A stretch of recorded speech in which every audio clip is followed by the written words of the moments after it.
mantenemos todos despiertos, así que espero que les parezca interesante esta sesión de primera hora de la tarde. El título de la sesión es Acuicultura Mediterránea. En realidad, el título correcto sería Piscicultura Mediterránea, pero bueno, es el título que... ¿Tú te falta mucho? No, está aquí, lo que pasa es que no sé cómo abrirla. Bien, porque yo tengo unas ahí. Un segundo. No puedo. Ahora.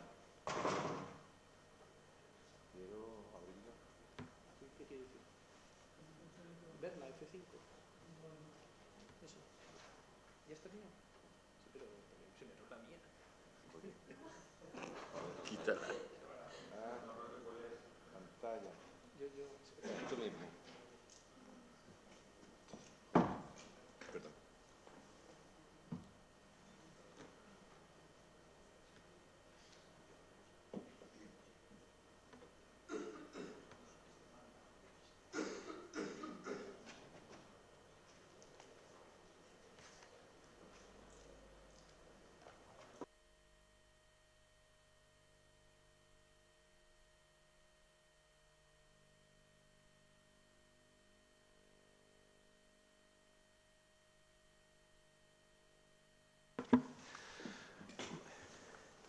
Muy bien.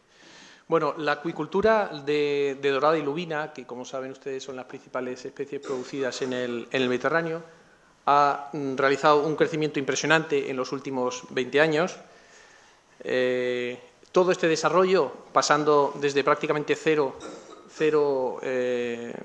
producción de 0 toneladas a casi 300.000, ha sido empujado desde la oferta, no tanto desde la demanda.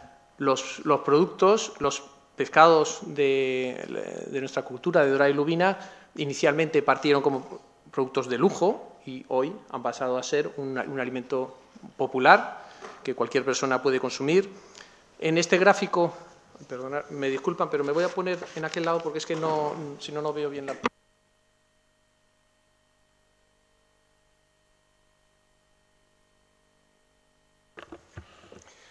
Bien, disculpe, muchas gracias. En este gráfico he plasmado las producciones de acuicultura, la evolución de las producciones de dorada y de lubina en todos los países del área mediterránea, desde sus inicios en los años 80 hasta el presente. Podrán observar que hay más de 23 países produciendo, hay cientos de empresas productoras de dorada y de lubina. Estas empresas son principalmente pequeñas y medianas empresas, pero suponen más de 12.000 empleos trabajando en dorada y lubina en estos momentos y una facturación o una producción con un valor superior a los 1.200 millones de euros. Yo con esta presentación lo que pretendo es centrar un poco el tema. Voy a pasar por encima muy rápidamente sobre diferentes conceptos, sobre diferentes ideas, con la idea de fomentar el debate después. Yo entiendo que el valor de este tipo de reuniones no es escucharnos a nosotros los ponentes, que nos suelen escuchar muy a menudo. El que ustedes hayan recorrido, la mayor parte de los casos, cientos de kilómetros por estar aquí, el valor que tiene es para que podamos dialogar, podamos debatir sobre nuestras ideas, nuestras posiciones. Entonces, las presentaciones van a ser cortas y luego vamos a tener tiempo, nunca suficiente, porque pretender meter la acuicultura mediterránea en 2 horas pues es imposible, pero bueno, que cuenten ustedes con tiempo suficiente de participación. Si no preguntan y no participan, pues pondremos otra vez las diapositivas sobre las que no desarrollamos tanto y podremos continuar. Bien, la producción de dorada y lubina se produce en todos estos países que hemos tenido en el gráfico anterior, pero está muy globalizada. En el ámbito mediterráneo podríamos decir mediterranizada. La realidad es que más del 50% de la producción de dorada y lubina cruza fronteras. Y este gráfico, y al igual que la mayor parte del resto de la información que muestre, lo podrán conseguir ustedes en el informe anual de APROMAR, que está disponible en nuestro sitio web, simplemente descargándolo.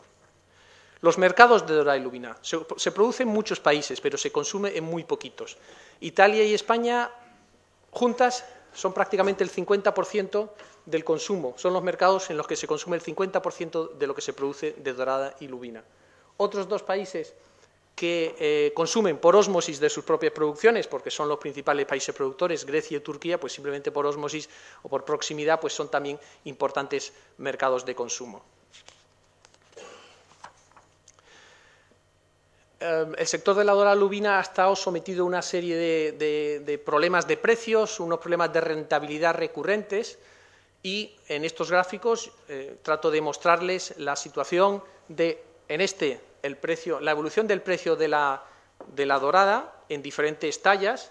En azul, la talla de ración, que es la que habitualmente conocemos; en verde, la evolución de la talla 600-800, y en naranja, el precio de la talla de por encima de 1 kilo. Y luego podemos comparar con lo que son los costes de producción de esas mismas tallas puestas en destino. Esos son los precios en los que, bueno, podemos ver cómo la talla que más habitualmente producimos tiene, momentos en los que sí se goza de beneficios. Luego hay momentos, como desde mediados del año pasado, en los que el precio es por debajo del coste de producción, y eso nos introduce en una dinámica de la que es muy difícil salir.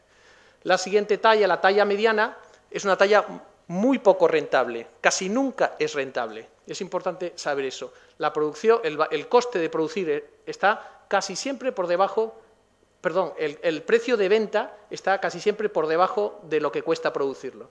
Y únicamente las tallas por encima del kilo suelen tener un precio superior al coste de producción, salvo en ocasiones, como ha ocurrido en 2008, en el que el precio está por debajo del coste, con lo que las empresas no les es rentable producirlo. Lo mismo ocurre con la dorada, o algo parecido ocurre con la dorada. Estos son sus precios, estos son sus costes de producción. La única diferencia significativa es que el precio de la dorada por encima del kilo sí suele estar por encima.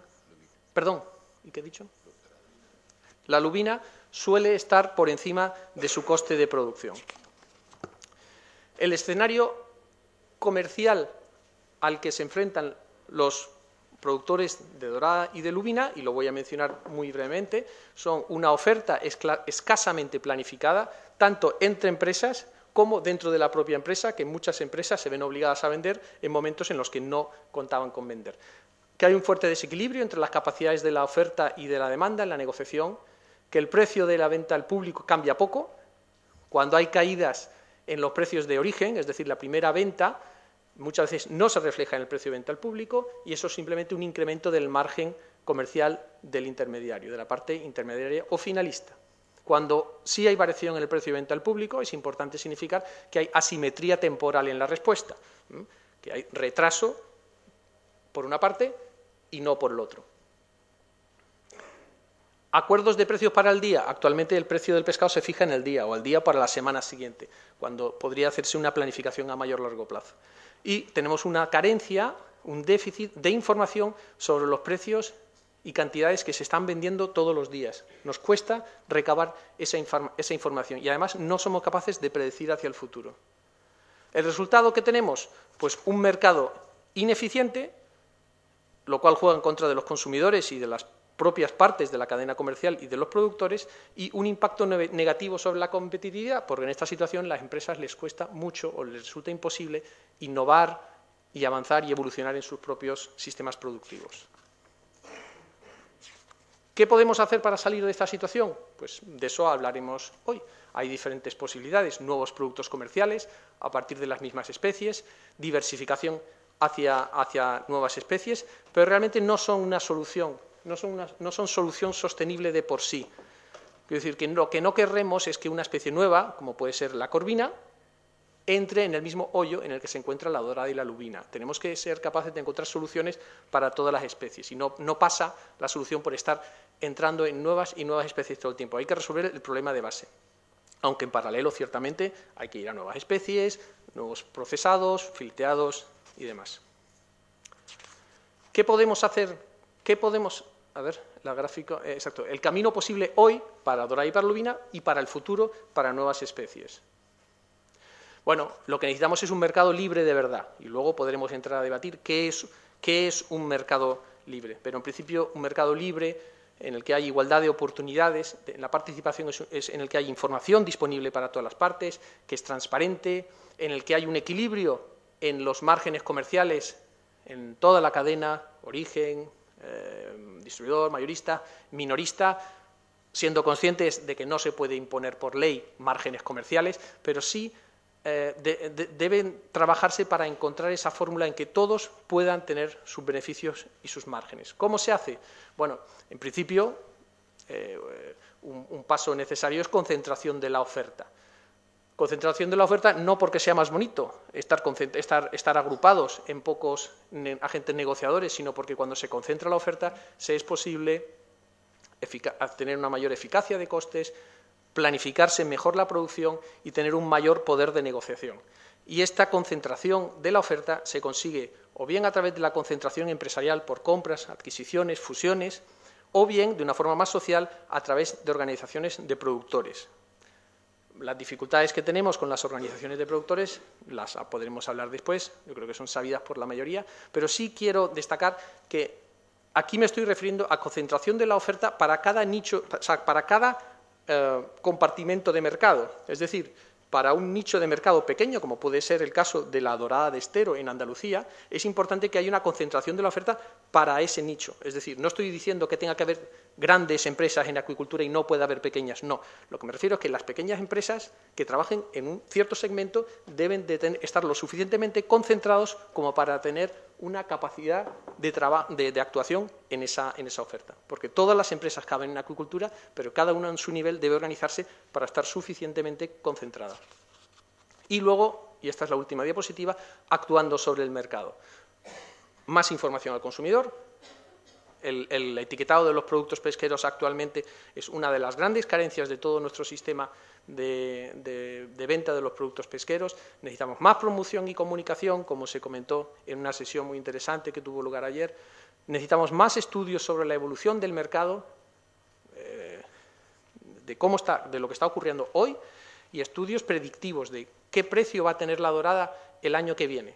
Eso debemos ser capaces de estimarlo, teniendo en cuenta que nuestros ciclos de producción son de 2 años, año y medio, 2 años.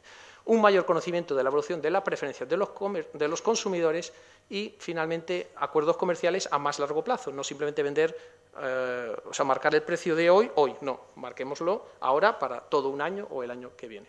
Entonces, bien, yo con esto he tratado simplemente de pasar por encima de muchos conceptos, de muchas ideas diferentes, para que se anime luego el debate. Y ahora lo que vamos a hacer es pasar a las ponencias. Les he pedido ajustarse al tiempo, 10-15 minutos cada uno de ellos, para que después, al final, podamos entablar el debate. Con lo que nuestra primera presentación va a venir a cargo de Salvador Cárdenas, del IFAPA, con la conferencia titulada La corvina, el futuro salmón del Mediterráneo. Te la voy a poner aquí.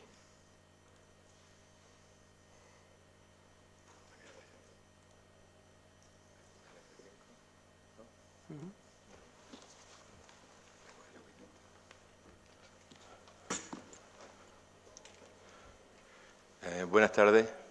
Agradezco a la organización, aquí la organización, que me haya invitado a dar esta pequeña charla, 10 minutos, no más. Y el título no me lo he inventado yo. Hay una persona de la que siempre hablo, Eloy Meseguer, que acuñó este término y a mí me encantó y yo ya me he apropiado de él. Entonces, ¿por qué hablo de la corvina como el futuro salmón mediterráneo? Sabemos que la mayor producción de peces de crianza procedente del mar, el salmón que se produce en el norte de Europa, concretamente en Noruega, y aquí en el sur no hemos llegado a esas producciones. Ya sabéis que dorada, por ejemplo, en concreto, hablando solo de una especie, se vienen a producir de orden de unas 100.000 toneladas en el Mediterráneo, si no me equivoco. Y, bueno, yo creo que la corvina, teniendo unas características como las que tiene, permiten llegar a producciones mayores, sobre todo porque tiene muy buena aceptación en el consumidor, aunque la pega es que no es muy conocida. Bueno, sabéis que en el Mediterráneo, aparte de la corvina, se está cultivando también otra especie a nivel experimental solamente, como es el corvallo, el siena umbra y el verrugato. Lo curioso es que estas dos especies, y hablo de estas dos especies porque están dentro de la misma familia, y alguno podría pensar que crecen igual, que tienen las mismas características, me refiero a características biológicas, organolépticas, etc. Realmente no. La corvina crecen mucho más que estas otras dos especies, aunque en fase temprana alguna como la lombrina cirrosa, el verrugato, por ejemplo, la fase crece más.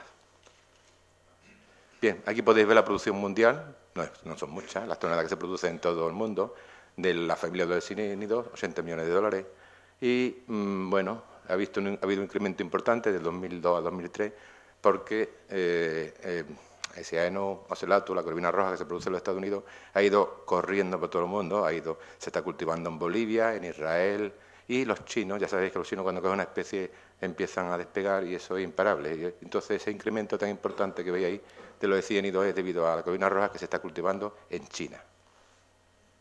Bueno, aquí a la derecha podéis ver las categorías de pescado y he señalado con una flecha la categoría en la que está la corvina, un pescado magro. A sería magro, B intermedio y C pescado azul.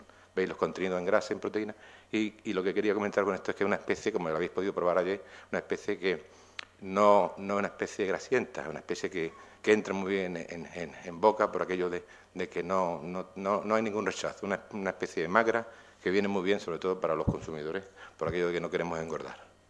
Aquí veis las producciones de alevines arriba del orden de, unos 2 millones en Francia, hay altibajos, y actualmente en España se producen 0,5 millones de alevines. Veis cómo se ha ido incrementando la producción en todo el Mediterráneo y según las previsiones del año que viene, sacado del informe de Apromar, pues pueden estar alrededor de las 2.150, no del año que viene, sino del año actual. Digamos que el año que viene sabremos lo que se ha cultivado este año y las previsiones para este año son del orden de 2.150 toneladas. Y esto sigue para arriba porque ahí, como veis, no está incluido Egipto, que produce 1.500 toneladas, no está incluido Turquía, no está incluido otros países del Mediterráneo. Y bueno, esto es lo que he dicho antes y ahí solamente me voy a limitar a leer lo que pone a vuestra derecha, que la corvina va camino a convertirse en la cuarta especie, esto lo decía Apromar, y veis cómo, aunque estén preocupados por cómo está el tema de la producción marina, el incremento que ha habido, ahí abajo lo podéis ver, del año 2005-2009, en el caso de dorada albina ha sido de un 15%, que debería ser un crecimiento anual, y no es anual, porque son 4 años, y sin embargo, la corvina ha habido un incremento de la producción del 84%. Bien, aquí voy a dar un repaso solamente muy general, porque no quiero entretenerme, sobre características biológicas de la especie que la hacen tan idónea, aparte de las características organísticas, que después daré alguna pincelada. Los experimentos que se han hecho con corvina y las otras especies que hay en el Mediterráneo, pues son importantes y el Plan Nacional de Corvina ha permitido la reproducción en cautividad por primera vez en España, porque todos los alevines que se engordan en España proceden actualmente de Francia, menos los 500.000 alevines que se ha producido el año pasado. Esta especie necesitamos utilizar hormonas, no se han conseguido todavía puestas naturales.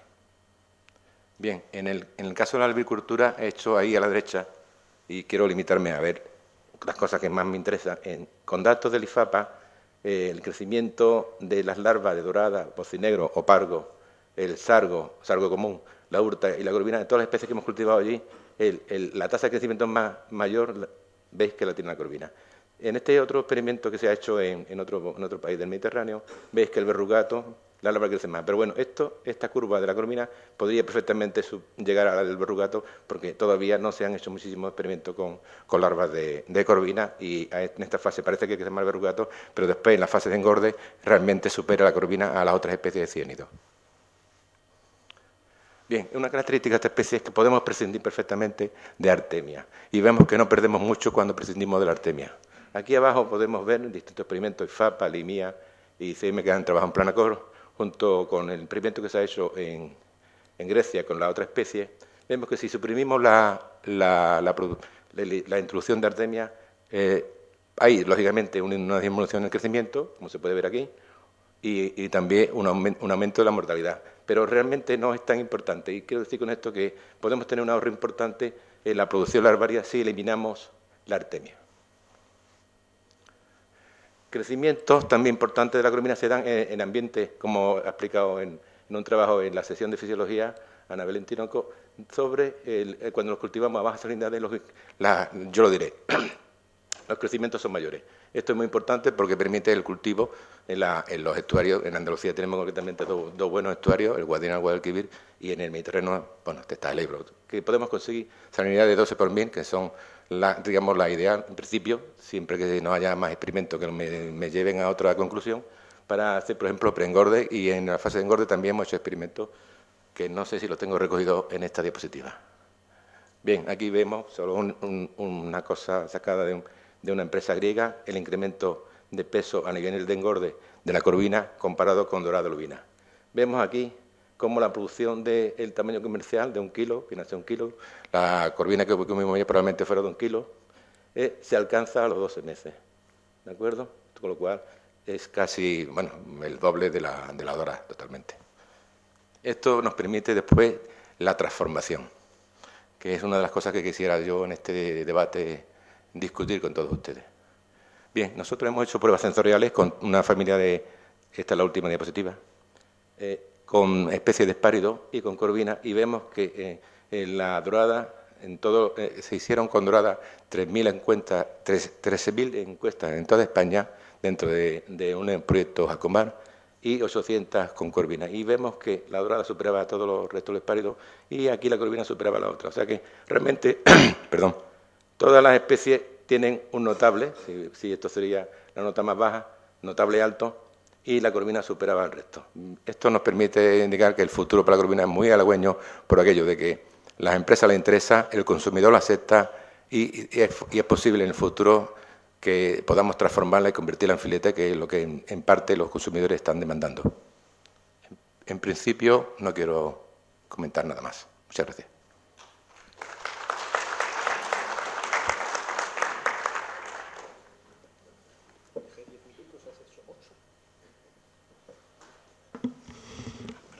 Muy bien, Salvador, pues muchas gracias. Sí, como la temática es muy común para todos, podemos, yo creo, hacer todas las preguntas para los cuatro al final. ¿Quieres ahora?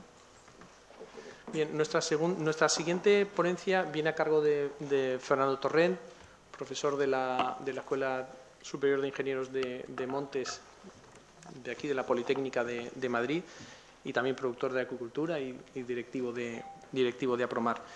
Él nos va a hacer una comparativa entre el desarrollo de la piscicultura en el Mediterráneo con la que ha sido la salmonicultura en Noruega.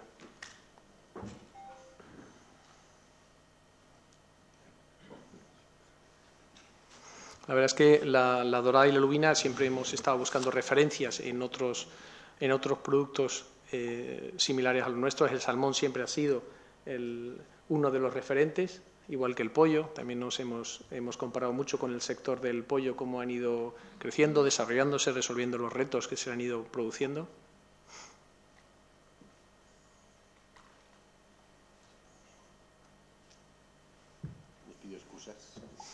Pero bueno, en cualquier caso, Fernando, yo creo que la mayor parte de ustedes le conocen, tiene una amplísima experiencia en la producción en acuicultura, tanto de dorada y lubina actualmente como de trucha y de salmón hace muchos años cuando se inició, cuando hubo intentos de producción de salmón en España, en Galicia, con lo que tiene una visión muy amplia de hacia dónde nos estamos moviendo en la producción en el Mediterráneo, con las especies ya tradicionales, dorada, lubina, y también con nuevas especies como corvina. Y no solo me refiero a temas de producción biológica, sino temas de ordenación, a temas sanitarios, de política sanitaria. Hay infinidad de temas altamente interesantes. ¿Qué tal? ¿Llegamos? Pues sí, solamente a ponerlo en...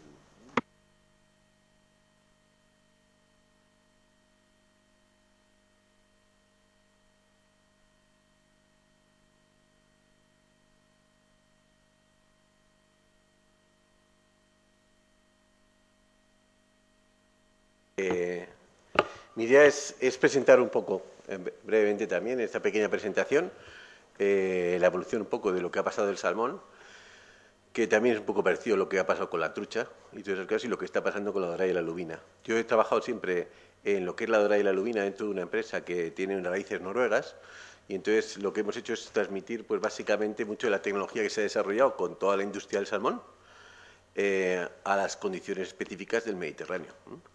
Hemos cometido unos fallos pues igual que ellos. O sea, nosotros no hay que olvidar que el salmón, de esos crecimientos tremendos que tuvo, pues llevó casi a las ruinas, hasta casi a los bancos, ¿no? O sea, porque esos crecimientos tan tremendos desbordaron el mercado y han pasado unas crisis descomunales, ¿no? Y entonces eso es un poco lo que quería, es hacer una visión de qué es esa evolución de la industria del salmón y en qué se puede parecer a la nuestra y en qué podemos intentar aprender o repetir. En primer lugar, este cuadro, pues si me hace falta, sí. Este cuadro es la evolución de toda la industria de Noruega. Es súper joven la industria, empezó las producciones realmente en el año 75 por ahí. Y entonces aquí lo que se pone, se mezcla, esto es todo lo que es las cantidades de pesca y luego lo que es el valor de la pesca, de captura.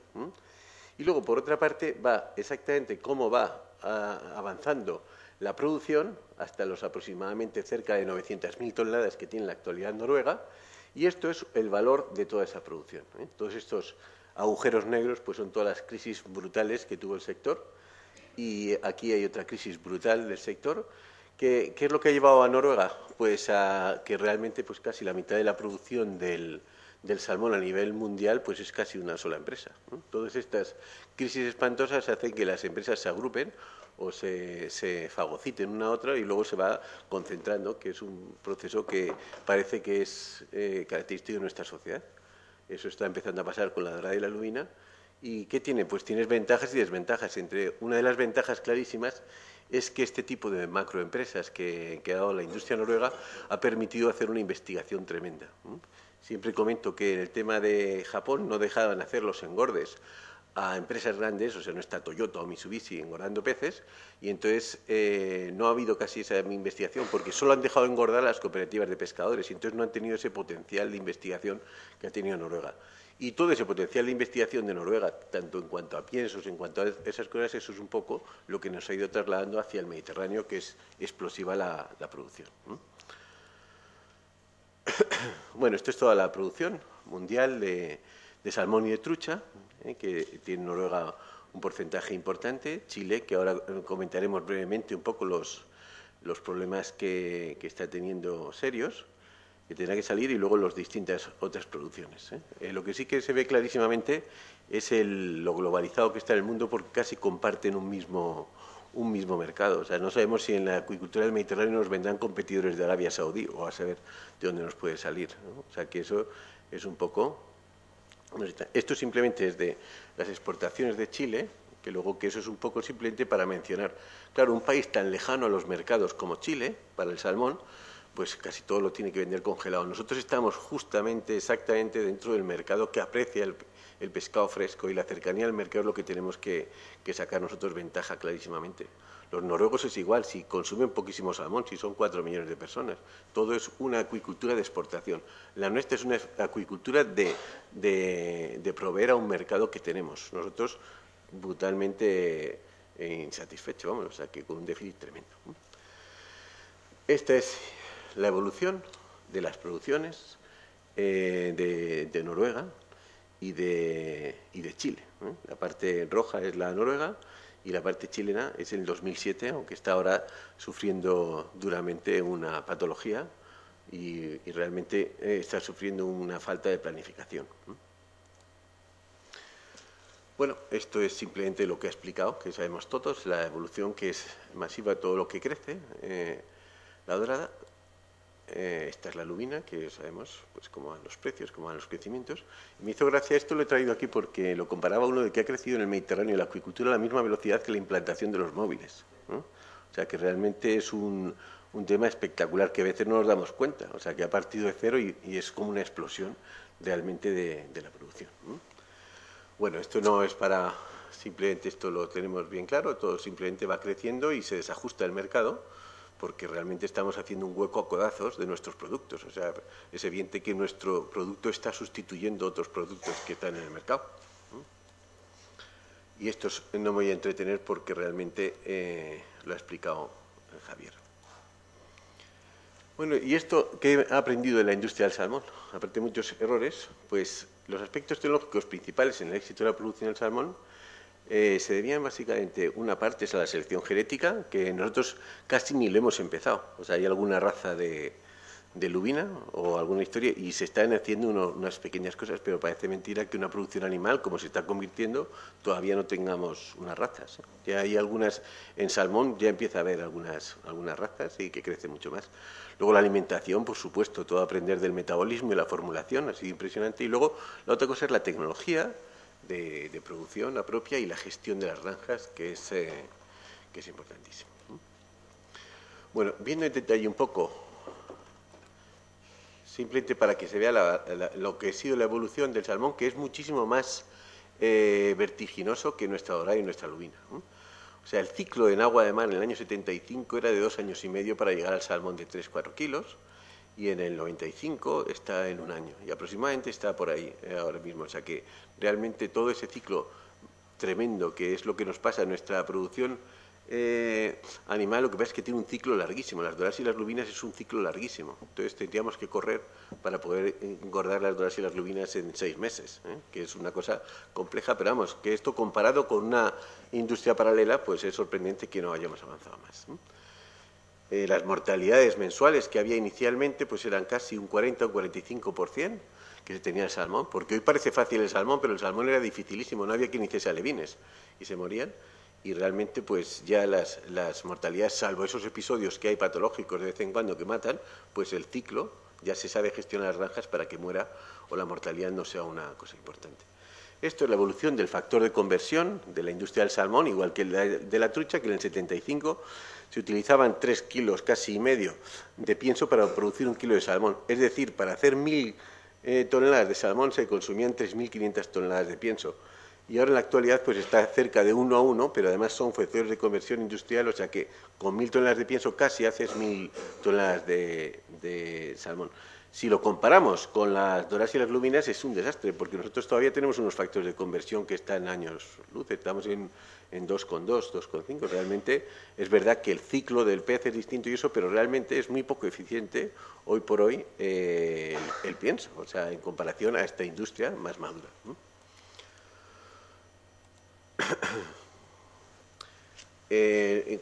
Simplemente es la evolución de los piensos, o sea, es el contenido de grasas, o sea, que se hicieron con los piensos destruidos. Simplemente esto es para mencionar las evoluciones grandes en pocos años, en relativamente pocos años, de lo que es la formulación propia de los piensos, ¿no? Incluso es la utilización de antibióticos en Noruega cuando se empezó a cultivar, porque los peces estaban siempre medio maltratados, heridos, y todos los solucionábamos con antibióticos, como se haría por aquí con la ganadería o como se utilizaba en la acuicultura. Hoy en día, pues gracias a Dios está súper controlado y realmente las cosas se utilizan casi todo con temas preventivos y de gestión propia de las granjas, pues se han disminuido tremendamente. Esto es un tema de un estudio que hicimos de costes y no vamos a profundizar porque sería un poco prolijo. Simplemente decir lo que la trucha o el salmón, todas estas industrias tan maduras, el pienso es el 50% del gasto, casi aproximadamente. Y nosotros todavía, en lo que es la dorada y la lubina, es un porcentaje muy pequeño porque tiene otros costos. Pero a fin de cuentas, luego va a ser un negocio. El salmón se ha convertido en un negocio que hay que saber dar de comer bien a los peces. O sea, si hay uno que da mal de comer a los peces, pasa el índice de conversión un poco para arriba y se arruina instantáneamente. O sea, que es un tema muy importante. Bueno, y luego esta mañana hemos tenido una mesa de planificación, que yo creo que eso es importantísimo y deberíamos de aprender la acuicultura del Mediterráneo. Esto es una gráfica que he utilizado de Javier Ojeda, que estuvieron en las Faroe, pero vamos, pasó exactamente igual en Noruega y en Escocia, y han sido justo que lo que me decían unos veterinarios, que solo tienes que tener una ganadería intensiva suficiente tiempo para que unos agentes patógenos se especialicen y sean realmente peligrosos para la industria. Y entonces es lo que pasaba en el salmón, pues que teníamos normalmente pues las cosas normales, que se están muriendo los peces, hasta que de repente viene una cosa seria y afecta tremendamente a la industria. Y entonces esto lo vamos viendo aquí, ¿no? En las Faroe, por ejemplo, ¿de dónde se fue la producción? Luego empezaron a ir las cosas medio bien y de repente aquí hubo otro episodio tremendo y ¿a dónde se fue la producción? Claro, esto en unas islas como las Faroe pues significa que toda la isla se queda sin trabajo, ¿no? Vamos a poner luego el ejemplo de Chile. Y luego, ¿qué es lo que está pasando? Pues, como siempre, se pasa el bache y se recupera. Pero cada vez que se pasa un bache de estos, cambia toda la normativa. de gestión de las granjas. Y entonces, nosotros cuando estamos planificando nuestra acuicultura mediterránea, y no solo España, como tenemos muchísimos intereses conjuntos en la costa, el espacio es un tesoro, y entonces intentan confinar y agrupar las granjas. Sí, en un minuto, ya acabo. Y entonces, esa agrupación de granjas, porque todavía vamos teniendo unos asomos patológicos, pero si realmente viene una cosa seria, vamos a tener un problema súper serio. O sea, en Noruega está prohibido mezclar generaciones de peces. O sea, no puedes mezclar una generación de peces nuevos en medio de los peces del año pasado, porque si tienes un problema de parásitos o algo de eso, lo que te hace es que se te va a pasar en todo el ciclo. Entonces los ponen a 2 o 3 kilómetros de distancia. ¿Eso qué significaría para las concesiones que tenemos en España y casi en toda Europa? Pues que necesitas mucho más espacio, entonces tendrías que estar moviendo distintas jaulas por un sitio y por otro. Parece que es una revolución, pero es que eso lo han tenido que hacer aquellos que han pasado este tipo de problemas. Y ahora, para seguir, y ya acabo, no me alargo, esto es lo que está pasando en Chile, ahora mismo exactamente, que son los datos de una conferencia súper interesante que nos dieron de Fundación Chile hace un mes aproximadamente. Y esto es lo que está pasando. O sea, se llegaron casi a 600.000 toneladas, pero es que aparte esto era predecible, porque hablabas con los noruegos y escoceses y dices, si es que esos no llevan control de si tienen una enfermedad van a tener un problema, y lo tuvieron. Ha venido ELISA, es un virus, y les ha pillado pues absolutamente con 1.800 concesiones en una zona, y es que no pueden defenderse contra eso. Y entonces pues tienen un problema social, toda la zona del sur de Chile, que toda la ocupación era casi esto, creo que hay más de 10.000 personas paradas, con un verdadero problema social, y que seguramente, ¿qué es lo que están haciendo? Pues a toda velocidad, intentando cambiar las normas para poder intentar salir de una forma más lógica y más planificada, pues pareciéndose los errores que han cometido otros. Y eso es un poco lo que yo creo que deberíamos de hacer en el Mediterráneo. Para industrias como estas, que son de 1,5 millones de toneladas en jaulas o viveros flotantes, deberíamos de prepararnos y no aprender cuando venga una enfermedad y que nos bloquee los polígonos que estamos haciendo nosotros. Y nada más. Esto es simplemente una gráfica de la cantidad de concesiones que hubo en Chile, que sigue habiendo en Chile, 1.800 casi solo en esta región. Y nada más. Aquí queda todas estas cosas y luego se abre el debate para...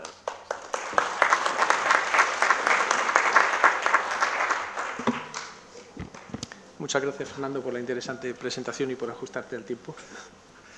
Pero sí, realmente el tema de la sanidad de los peces y la política sanitaria ya hoy es una prioridad para nuestra asociación APROMAR, y realmente tenemos ejemplos realmente escalofriantes ocurriendo en el mundo, por lo que intentaremos escarmentar en cabeza ajena. Muy bien, pues vamos a pasar a la tercera presentación de hoy. Para ello contamos con Juan Manuel García de Lomas. Juan Manuel es director gerente de la Fundación Cetaqua, Centro Tecnológico de Acuicultura de Andalucía, y una persona pues con la que llevo trabajando muchos años y que lleva atrás de sí pues una experiencia de lo que es la acuicultura en Andalucía, yo creo que desde sus inicios, y como en Andalucía pues ha sido el corazón o el epicentro de la piscicultura de dorada y lubina en España. Pues muy bien. Ahora se está quedando un poco rezagada, pero bueno, esfuerzos hay, y la creación de esta fundación yo creo que es un paso adelante. Así que muy bien, todo tuyo. Gracias. Muchas gracias, Javier, por la presentación y por el hecho de haber contado conmigo para formar parte de esta mesa, que yo creo que siempre es interesante aprovechar estas reuniones periódicas que son el Congreso Nacional de Acuicultura, pues para reflexionar un poco, para exponer distintos aspectos, para comentar qué es lo que se está haciendo en un sitio, qué se está haciendo en otro, y bueno, y también a lo mejor pues para analizar y revisar lo que se esté haciendo, si va en la línea adecuada, si sería conveniente modificar algo, y sobre todo también aprovechar para cambiar pareceres entre todos los que aquí acudimos.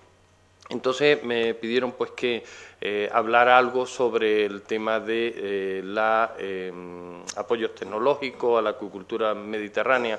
Decir muy brevemente, no he preparado ninguna diapositiva de lo que es el centro, Pero decir que la Fundación Setacua es de reciente creación, lleva 2 años funcionando, es un centro tecnológico que está auspiciado por la Consejería de Innovación y Ciencia de la Junta de Andalucía y que ha contado con el apoyo decidido y unánime de todas las empresas del sector acuícola andaluz y que, bueno, pues que tenemos como principal objetivo pues darle servicio a las empresas, posibilitar que las empresas avancen tecnológicamente, que sean capaces de desarrollar una mejora permanente de lo que es sus procesos productivos y, en definitiva, pues conseguir que tengan mejores sus resultados económicos. Es cierto, como decía Javier, la verdad es que Andalucía ha sufrido un parón y hay que calificarlo como tal porque los niveles de producción este año, en el año 2008, ya hubo una pequeña disminución en la producción. En el año 2009, prácticamente con toda seguridad, va a haber también otra reducción en la producción. Y realmente, aunque hay factores a todas luces que podrían justificar el hecho, como la situación general, factores económicos, yo creo que hay que buscar otras causas, hay que buscar también otras razones y hay que cambiar la sistemática de trabajo para que no vuelva a ocurrir, para que realmente el crecimiento de la acuicultura en Andalucía, con el potencial que tiene en Andalucía, se siga manteniendo y que no sea tan débil, no sea tan dependiente de otra serie de factores que otras comunidades y otros países, sobre todo, han sido capaces de superar. Entonces, básicamente, pues quería comentaros algunos aspectos y que reflexionemos sobre algunos de ellos que yo creo que son interesantes y que realmente creo que sería positivo si se llevara a cabo algún tipo de modificación, porque como digo aquí en esta transparencia, todos coinciden en que la investigación aplicada, el desarrollo tecnológico y la innovación en acuicultura es un elemento fundamental para su consolidación. Pero eso es una idea general, es una idea abstracta que después tiene que reflejarse de manera concreta en lo que es el proceso productivo y sobre todo tiene que reflejarse en lo que es la unidad en las líneas de actuación entre todos los que estamos implicados en el desarrollo de la acuicultura. Creo que este aspecto de fomentar la innovación competitiva de las empresas en respuesta a la necesidad empresarial del sector es algo que tiene que ser el proceso y el fin para que una investigación aplicada pues sea capaz de incidir de una manera sustancial en lo que son los resultados de la producción. Desde un análisis previo que se ha hecho, y la verdad es que nosotros cuando empezamos el Centro Tecnológico lo primero que quisimos hacer fue un análisis de la situación de la investigación en acuicultura, pues vimos que había grandes carencias y que las empresas pues también realmente adolecían bastante de lo que es un desarrollo tecnológico puntero, con excepciones muy importantes, pero de una gran mayoría en ese análisis, en ese estudio que se realizó, pues realmente adolecía de ello. Y se vio que era necesario incorporar la innovación en 3 aspectos fundamentales. Uno, que era en el área tecnológico, en el área puramente de la producción. Otra, en la gestión de los recursos, intentando aprovechar los recursos naturales del entorno, desde la energía hasta los factores climáticos, ambientales o de propia parámetros físico-químicos que tiene el entorno donde se desarrolla, y también un área que hasta ahora ha sido también un área muy abandonada y que tiene un factor o desarrolla una función fundamental en lo que es la economía de la empresa, lo que es el resultado económico de la empresa, que es la comercialización de los productos. Estos aspectos son los que pueden en un momento determinado aportar un valor añadido en el sector acuícola, generar una calidad y una confianza que es lo que en muchos casos puede estar detrás de esos dientes de sierra que ocurre con frecuencia en lo que son la producción y los precios del producto. Para la justificación de todo lo que es la innovación en acuicultura y la investigación aplicada en acuicultura, y especialmente en el Mediterráneo, dadas estas características que son similares, lo que está ocurriendo, diríamos, yo he dicho en Andalucía, está ocurriendo en España y está ocurriendo en el Mediterráneo. Por desgracia, pues vamos a encontrar una merma, una disminución en la producción este año 2009 en todo lo que es la capacidad productiva de la acuicultura del Mediterráneo. Por lo tanto, surge una necesidad, y esa necesidad es básicamente ser competitivo. Para ser competitivo entendemos que tenemos que actuar mejorando los costes de producción para reducir los gastos, mejorando los índices productivos para mejorar la relación ingresos-gastos y mejora de la comercialización para el incremento de los ingresos. Son los parámetros que de forma clara pues inciden y determinan que la actividad pueda ser económicamente rentable, porque la acuicultura se mueve dentro de lo que es la economía de mercado. La acuicultura no es algo que pueda tener como objetivo el subsidio, o pueda tener como objetivo ser una producción que esté amparada por la Administración y que la Administración sea quien se haga cargo de los costes que se genere, independientemente de que pierde o gana. No, realmente la base fundamental de la acuicultura es llegar a ser competitivo y poder tener unos resultados económicos. ¿Cómo? Creemos que en estos momentos el desarrollo tecnológico es la base fundamental que puede condicionar y llegar a actuar mejorando en cada uno de estos aspectos. Desde las instalaciones, hablando de sistema de producción, en los procesos productivos, en la transformación del producto y en la comercialización de ese producto. En definitiva, hay que programar y desarrollar una investigación orientada a alcanzar estas mejoras y que pueda ser capaz de conseguir que se note que haya unos resultados que sean favorables. Para ello entendemos que hay que tener una adecuada orientación en todo lo que es la innovación, la investigación aplicada, que no se puede hacer al tuntún, que no puede ir a salto de mata, que tiene que tener una programación y una organización, y que fundamentalmente esto tiene que surgir de una sintonía perfecta y una coordinación muy estrecha entre los investigadores, centros de universidades, administraciones públicas, etcétera, y las empresas, que darán plena eficacia al proceso. Realmente creo que esta es la base fundamental para que se consigan unos resultados y resultados que sean importantes. Por lo tanto, la determinación de prioridades se consigue mediante la implicación directa de las empresas acuícolas en el proceso de investigación, en esa sintonía y esa coordinación que creemos fundamental con los investigadores. Los procesos y los proyectos que se desarrollan tienen una serie de etapas y entendemos que también cada uno de ellos son igual de importantes, y en todos tiene que existir esa coordinación y tiene que existir esa implicación directa de las empresas en lo que es la selección de proyectos, en la definición de los objetivos, en la ejecución, en la transferencia de los resultados y en la aplicabilidad real de esa investigación.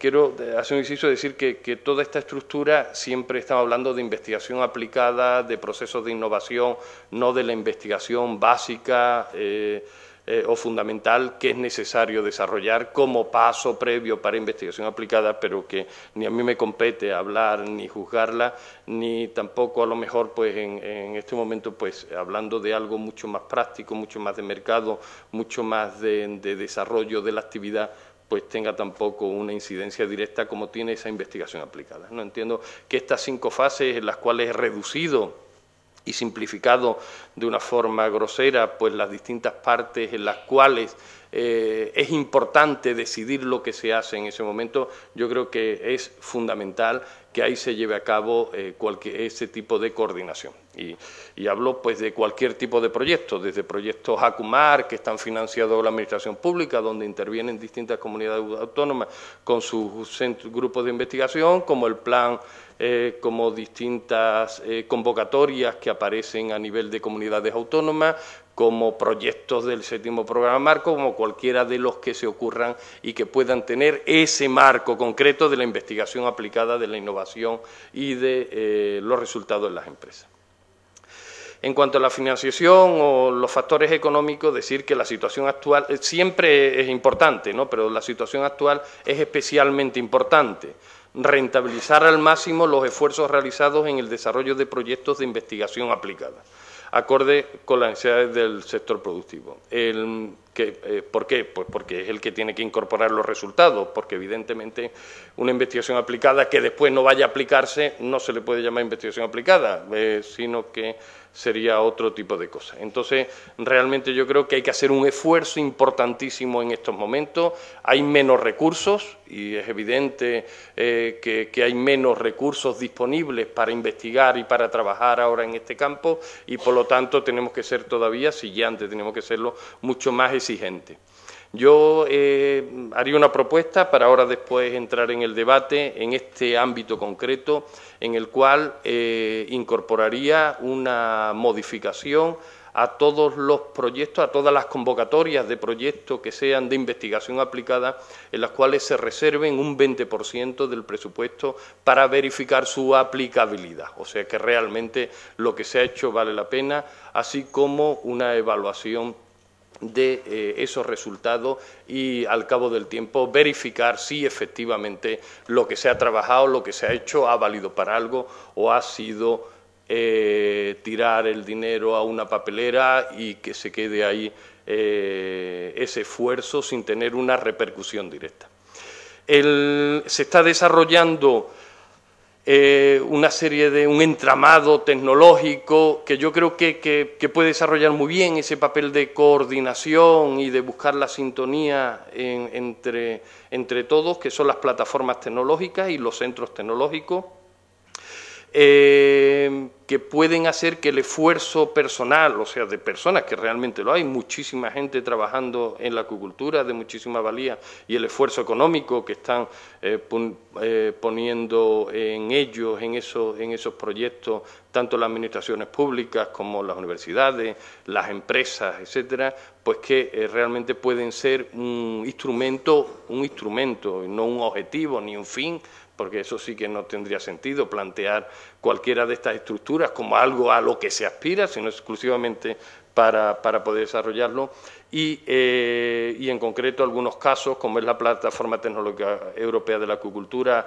la Plataforma Tecnológica Española de Pesca y la Acuicultura, los distintos centros tecnológicos que en algunas comunidades autónomas, el caso de Andalucía es el nuestro, pero también lo hay en Galicia, en Valencia, en Cataluña, en muchas comunidades autónomas, sean capaces de desarrollar este proceso. Pero he querido resaltar una serie de requisitos que tienen que cumplirse, y si no, no vale la pena. O sea, que realmente entendiendo que todo es un instrumento y todo tiene su esfuerzo. O sea, que deben de conformar un entramado que sea ordenado, que no vaya cada uno por su cuenta, que no redundante, o sea, que no haya esfuerzos económicos repetitivos para alcanzar el mismo objetivo, que sea activo, o sea, que realmente vaya obteniendo resultados y que sea capaz de maximizarlo y que coordine y canalice las necesidades de las empresas. Un minuto y ya acabo, un minuto nada más. A modo de resumen, algunas consideraciones que yo también planteo para ahora en el debate pues poderlo hablar. Yo creo que es necesario incluir en la justificación de los proyectos ejecutados un análisis donde se contemple su rentabilidad económica, esto es, para qué han servido o van a servir los resultados obtenidos.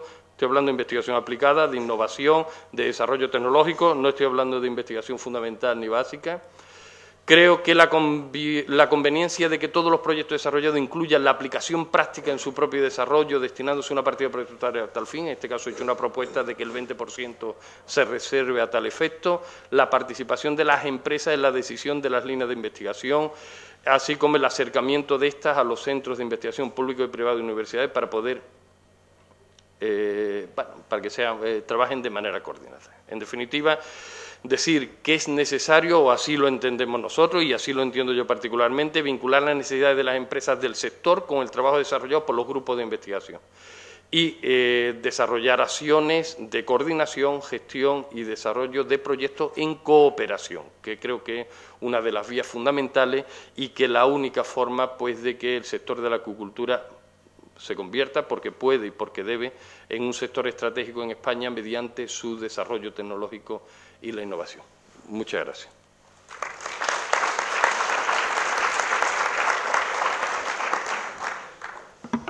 Muchas gracias, Juan Manuel. Yo creo que han sido tres presentaciones muy interesantes, tocando aspectos completamente diferentes, pero de un todo que es nuestro sector. El principio básico por el que nos regimos desde nuestra asociación es el ya probablemente demasiado utilizado, pero el de la sostenibilidad. La sostenibilidad en sus tres aspectos: medioambiental, social y económico, y en torno a los tres va a pivotar todo lo que vamos a debatir hoy. Así que, sin hablar nosotros más en estos momentos, pues, bueno, sí, respuesta, evidentemente, pero que si alguien tiene alguna pregunta, pues estupendo que la presente. Estamos en la mejor de las salas de todo el Congreso, creo que es una fortuna para nosotros, con muy cómodas butacas, con los micrófonos estupendos, así que vamos a ver, vamos a ir por turnos. A ver, sí, venga. Pablo, y voy a ir apuntando para seguir un cierto orden. Por favor, cada uno de ustedes, preséntese, por favor, intenten hacer preguntas escuetas, y nosotros las respuestas o los debates que se puedan producir entre ustedes, pues que también sean lo más sucintos posibles. Gracias. Buenas tardes, soy Pablo Ávila, trabajo en la empresa pública de Desarrollo Agrario y Pesquero de la Consejería de Agricultura y Pesca de la Junta de Andalucía. Mi pregunta es muy concreta. Siguiendo el modelo noruego de agrupación de empresas, que realmente es espectacular, se ve que en el Mediterráneo la tendencia es parecida a la aldora de Lubina, es decir, vamos tendiendo hacia una o dos o pocas multinacionales propietarias de todas las explotaciones de toda la lubina. ¿Y cómo afectará esto en el futuro inmediato a ese mercado global de competencia? ¿Será la aldora de lubina mediterránea la que tenga que competir contra panga, asiático, tilapia africana o salmón? Gracias.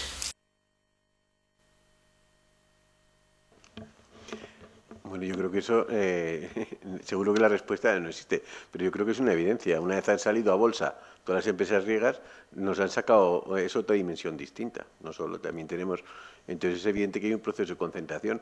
Habrá gente pues que consiga hacer un mercado pequeño, prisionero, una marca, y sobrevivir y todas esas cosas, pero lo que es con seguridad es que está en marcha una evolución clarísima, y es nuestra sociedad. Yo creo que eso se debe venir. O sea, es evidente que ahora intentan hacer alguien una granja de 300 o 400 toneladas, es muy difícil. O sea, yo creo que es difícil.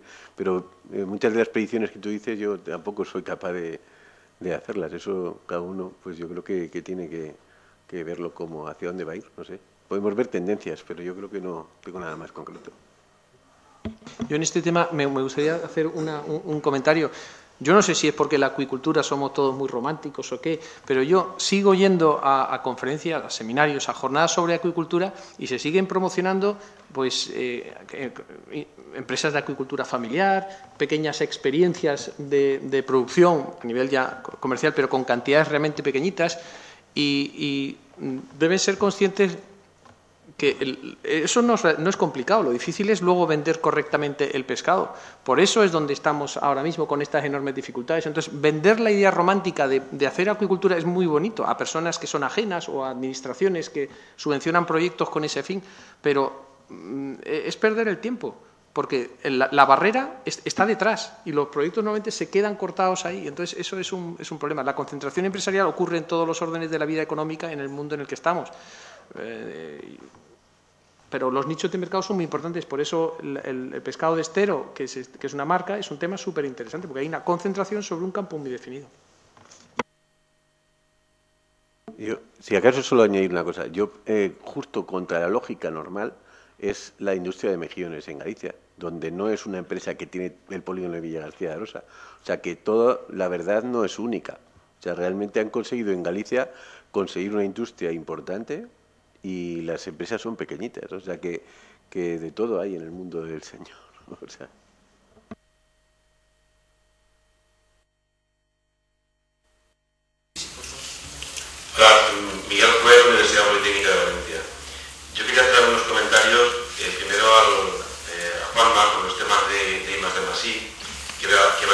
investigador, evidentemente es importante, pero yo lo que quiero para hacer investigación aplicada es que el sector me diga cuáles son sus problemas tecnológicos. Entonces yo miraré si somos capaces de solucionarlo y dar una solución. Yo creo que ese es el tema clave. A veces no podemos hacer investigación aplicada porque no se nos dice cuáles son los problemas concretos y necesitamos que se nos diga y que se nos facilite el poder colaborar. Yo creo que ese 20% que tú dices no es necesario. Las empresas tienen que participar en el proyecto y si tienen éxito lo tienen que ver directamente. No hay que reservar ningún presupuesto porque debe el proyecto en sí manifestar que tiene interés si se hace a la vez de las empresas. Yo puedo hacer trabajo de laboratorio, pero no tiene sentido. El sentido tiene que ser hacer en las propias aulas, en la propia granja. Entonces ya, si tiene éxito se ve. No hace falta reservar ese dinero. Cambiando el tema, evidentemente tenemos una crisis sectorial, pero el otro día en Cataluña, en ese congreso catalán que había, alguien preguntaba, ¿la cultura es rentable? Y cuando yo me tocó hablar, le dije, yo no lo sé, pero las empresas que quiebran las compran los griegos. Yo no sé si es rentable o no, pero para ellos debe ser rentable. Pero a lo mejor es que no tenemos el esquema adecuado, el esquema de volumen de producción, ellos hacen mejora genética, no lo sé, pero sí que es rentable, pero tenemos que buscar el esquema adecuado. A lo mejor tienen que ser empresas grandes, pero a lo mejor no tienen por qué ser empresas grandes y tienen que ser empresas pequeñas, pero tenemos que concentrar la oferta. Se ha dicho en la mesa, se está intentando concentrar la oferta. Las organizaciones de productores en la trucha existen, pero en el marino existen. Existen asociaciones de productores, Apromar existe, pero no a la hora de concentrar la oferta. Se dedica a otro tipo de cuestiones. Se dice, pero no se hace. Muchas veces se nos dice a nosotros que estamos repitiendo conceptos de mejoras y de los piensos y demás, pero también hay que hacer acciones por parte de las asociaciones de productores. En nuestro cliente de las prioridades está muy bien la plataforma europea, pero también está muy bien la plataforma española. Y en la plataforma española necesitamos saber cuáles son las necesidades de las empresas, y las empresas no están, con lo cual misma vamos a poder planificar la investigación aplicada si no nos dicen las empresas en que tenemos que aplicar nuestra investigación.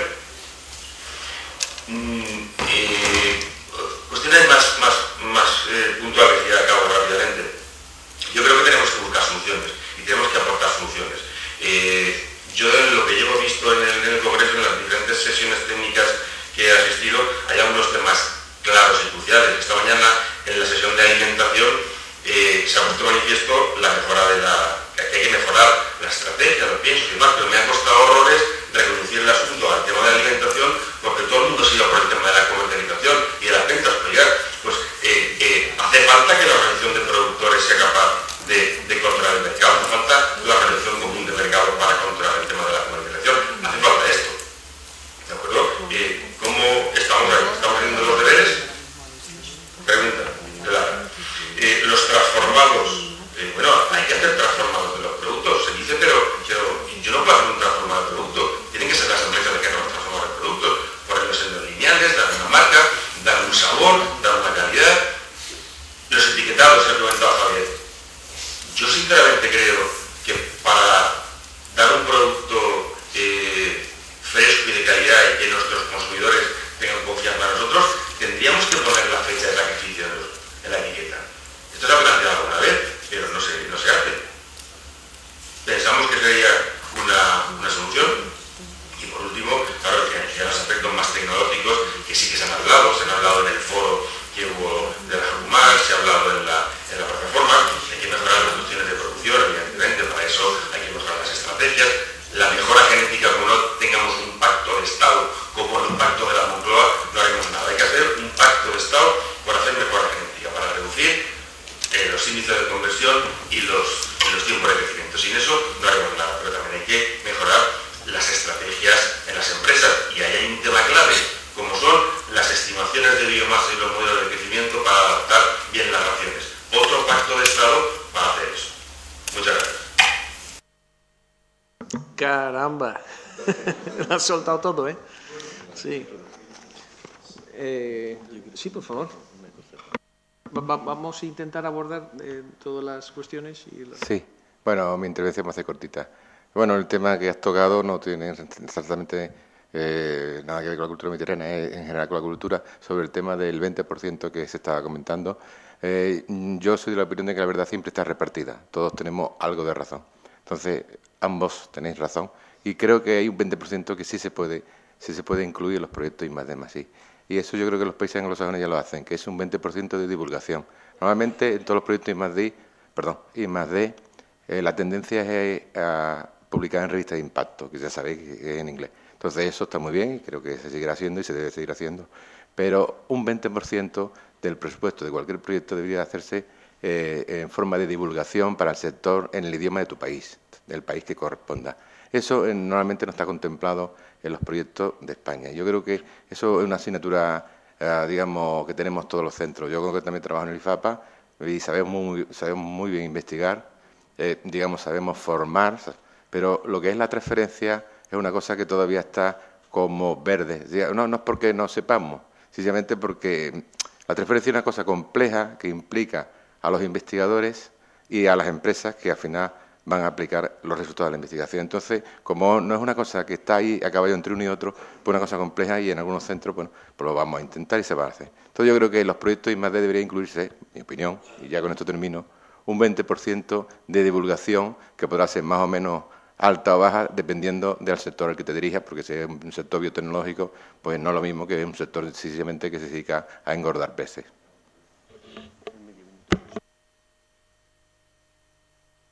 Yo muchas de las preguntas te va a contestar Javier Ojeda sobre los intentos de la organización de productores, pero yo solo un punto que es que ha salido esta mañana en planificación, donde nos ha reñido el Instituto del Frío por investigar poco justo en los procesados y en los productos nuevos.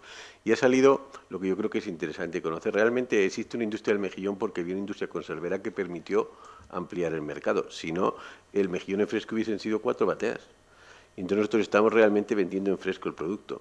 O sea, existe el precedente en Estados Unidos, en la Universidad en Alabama, en Auburn, que hizo una investigación tremenda para el catfish que tenían ellos, el bagre, para hacer procesados y entonces conseguir de ese pescado que no tuviese ni forma, ni sabor, ni textura de pescado, y entonces es cuando realmente pudieron producir miles de toneladas y hacerlo. O sea, que realmente nos ha abierto un poco los ojos de que a lo mejor sí que hay que hacer una investigación porque a lo mejor comercializamos de una forma distinta a lo que estamos pensando y estamos nosotros centrándonos en lo que es pescado fresco. O sea, yo creo que sí que conviene para el futuro. Sí, pues. Sí. Yo también muy breve, y ya dejo a Javier que va a ser el que va a contestar el resto. Mira, pero sí quería un par de cosas. Efectivamente, Miguel, la cosa es, esto es como las cuotas, lo entiendo yo. O sea, que es verdad que debería de... en la implicación de las empresas deberían los proyectos que se están desarrollando de I+D, de investigación aplicada, pues tener una repercusión en lo que es las empresas y que las empresas después pues adoptaran nuevos sistemas, nuevos procesos, nuevos elementos, nuevas materias como consecuencia de ese trabajo que se ha desarrollado. Pero la verdad es que no es así. O sea, la verdad es que ahora mismo la mayoría de las empresas que participan en proyectos, pues por un compromiso con un grupo de investigación para que le deje... No te estoy diciendo que tenga la culpa el grupo de investigación, te estoy diciendo que la culpa la tiene, en definitiva, en cualquier caso, la culpa la tiene la empresa, que es la que va a perder dinero. Y es la que al final pues se juega los cuartos, diríamos, directamente en su bolsillo y acaba con su actividad. O sea que yo creo que un gran culpable de que no se aproveche la inversión importante que se está realizando en investigación en acuicultura, en lo que es el proceso productivo de la empresa, primero por asumirlo, por admitirlo, es decir, vamos a ver, yo es que ¿en qué me está repercutiendo? ¿Cómo ha variado en mis últimos 10 años mi proceso productivo y cuáles han sido los proyectos que han intervenido? Por eso te digo que yo pongo ese 20% como algo de decir, bueno, vamos a ponerlo para que a la fuerza, que efectivamente que a lo mejor puede ser una labor de divulgación. Lo que pasa es que los proyectos de investigación aplicados no me parece a mí, por ejemplo, el tema del idioma, el tema del nivel en el que se presentan los resultados, el lenguaje, no ya solamente el idioma, sino el lenguaje en el que se presenta, el foro donde se presenta. Normalmente, pues una comunicación en un Congreso Nacional de Acuicultura no llega a una empresa o no llega a muchísimas empresas esa comunicación. Entonces no puedes meter en divulgación de un proyecto de investigación aplicada el mero hecho o simplemente el hecho de hacer una comunicación o hacer un panel o hacer un póster y presentarlo en el Convenio Nacional de Acuicultura. Es lo que yo entiendo que es lo que hay que hacer, lo que hay que cambiar y lo que hay que verificar. Y como gran culpa de admitir todo eso es el tema de las empresas. Con el tema de transformado, comentarte que y comercialización, ahora mismo no recuerdo el número, pero a lo mejor, te digo en Andalucía, que es lo que se estudió, pues puede haber 200 y pico, 300 grupos, seguro que Félix, que está por ahí, lo sabe mucho mejor, 300 y pico grupos de investigación trabajando en acuicultura. De esos 300 y pico, pues hay 100 de genética, o 90 de nutrición, no sé cuánto de fisiología, no sé cuánto nuevas especies. No hay ninguno grupo de investigación que esté trabajando en la transformación. ¿Por qué? ¿Por qué? ¿Que ese elemento nos gusta o que tal? ¿Por qué no se lleva a cabo también desarrollo de grupos de investigación en centros públicos o privados que también tengan como área de trabajo y desarrollo de proyectos de investigación ese área concreto del tema de la transformación? Porque es una opción que estamos viendo que nos están inundando un volumen de pescado. Esto de que España solo consumía pescado que se le vieran los ojos para saber que es fresco, ha quedado radicalmente desmentido con las entradas masivas de productos de baja calidad, transformado totalmente y que no tiene. Con lo cual yo creo que es un tema, yo lo propongo un tema para analizar, que no es que diga que yo tenga el tema. El tema de bueno, lo de las patentes o el desarrollo de procesos y tal, no hay. Tú buscas que se hayan desarrollado patentes concretos en el tema de ingeniería, por ejemplo, nada, todos los equipos que se utilizan aquí a nivel de alimentadores, de oxigenadores, de tal, todos se han desarrollado fuera. No hay ninguna empresa española, diríamos, de investigación o grupo de investigación que esté desarrollando un proyecto concreto que después haya sido adoptado y se haya desarrollado. O hay muy pocas, no, hay algunas, pero hay muy pocas, que se haya desarrollado y se haya aplicado. Son cosas que diríamos que yo planteo como que tenemos que analizarlo y ver cuáles son los temas que son los que a lo mejor están fallando y son las empresas las que tienen la culpa fundamental, lo digo de manera siempre como base, porque es el que se juega el dinero. ¿Vale?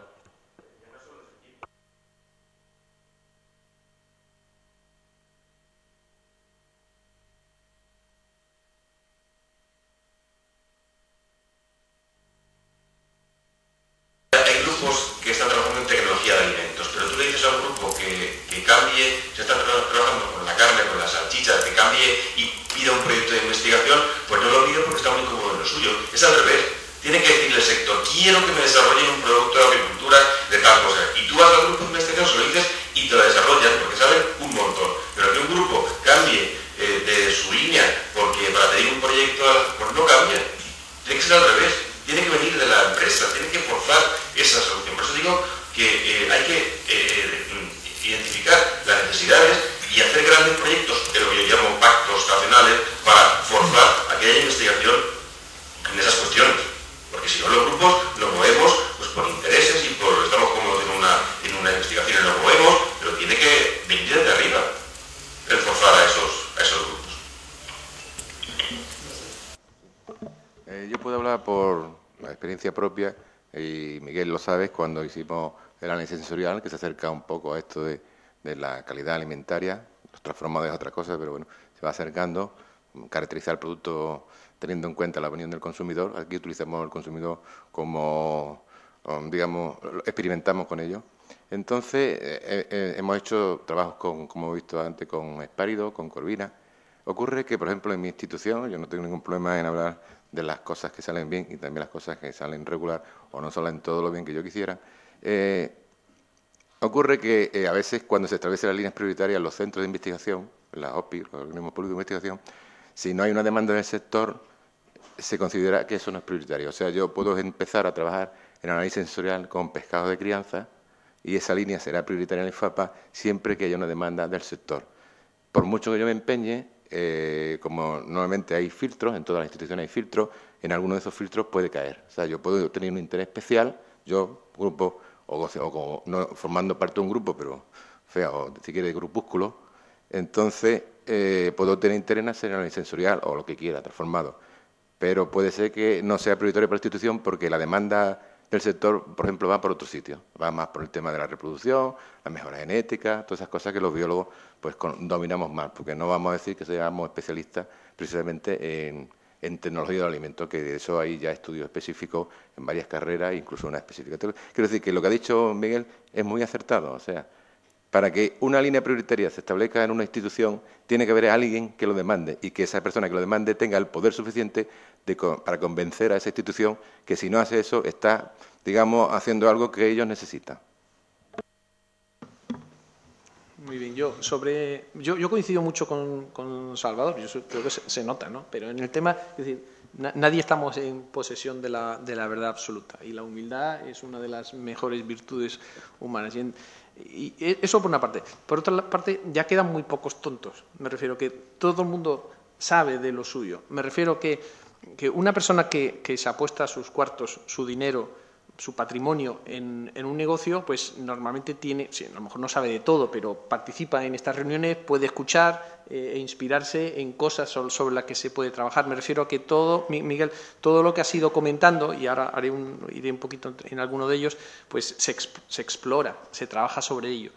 Pero el mundo ahí fuera en comercial es muy duro, las grandes superficies, el sistema de compras es realmente atroz y es muy difícil. Entonces, bueno, se trabaja en muchas líneas. Y simplemente comentaré un poquito sobre el etiquetado y las organizaciones de productores. Antes de eso, simplemente por cerrar este tema, salvo que alguien lo quiera volver a sacar, el tema de la investigación, hay un ámbito de la financiación de proyectos que queda en esta casa, que es el de los proyectos, los planes nacionales de cultivos marinos, en los que muchos de ustedes participan. Queda un ámbito manejable por nosotros y en el que los productores podemos participar y decir algo.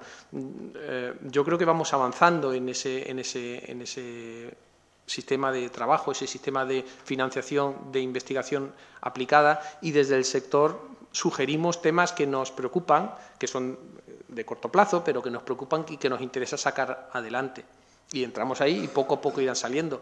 La verdad es que los tiempos de las necesidades son diferentes. Nosotros nos urge resolver ciertos problemas y entramos en una lista de prioridades que ya nos pospone hasta 2011 la resolución de inicio de un proyecto que terminará 2 años después, cuando ya probablemente la solución sea demasiado tardía. Entonces me refiero que, aunque nosotros propongamos, a veces nos cuesta, y en el caso concreto de los planes nacionales pues nos cuesta bastante, aunque se va avanzando, lo reconozco. Pero bueno, eso respecto a la investigación.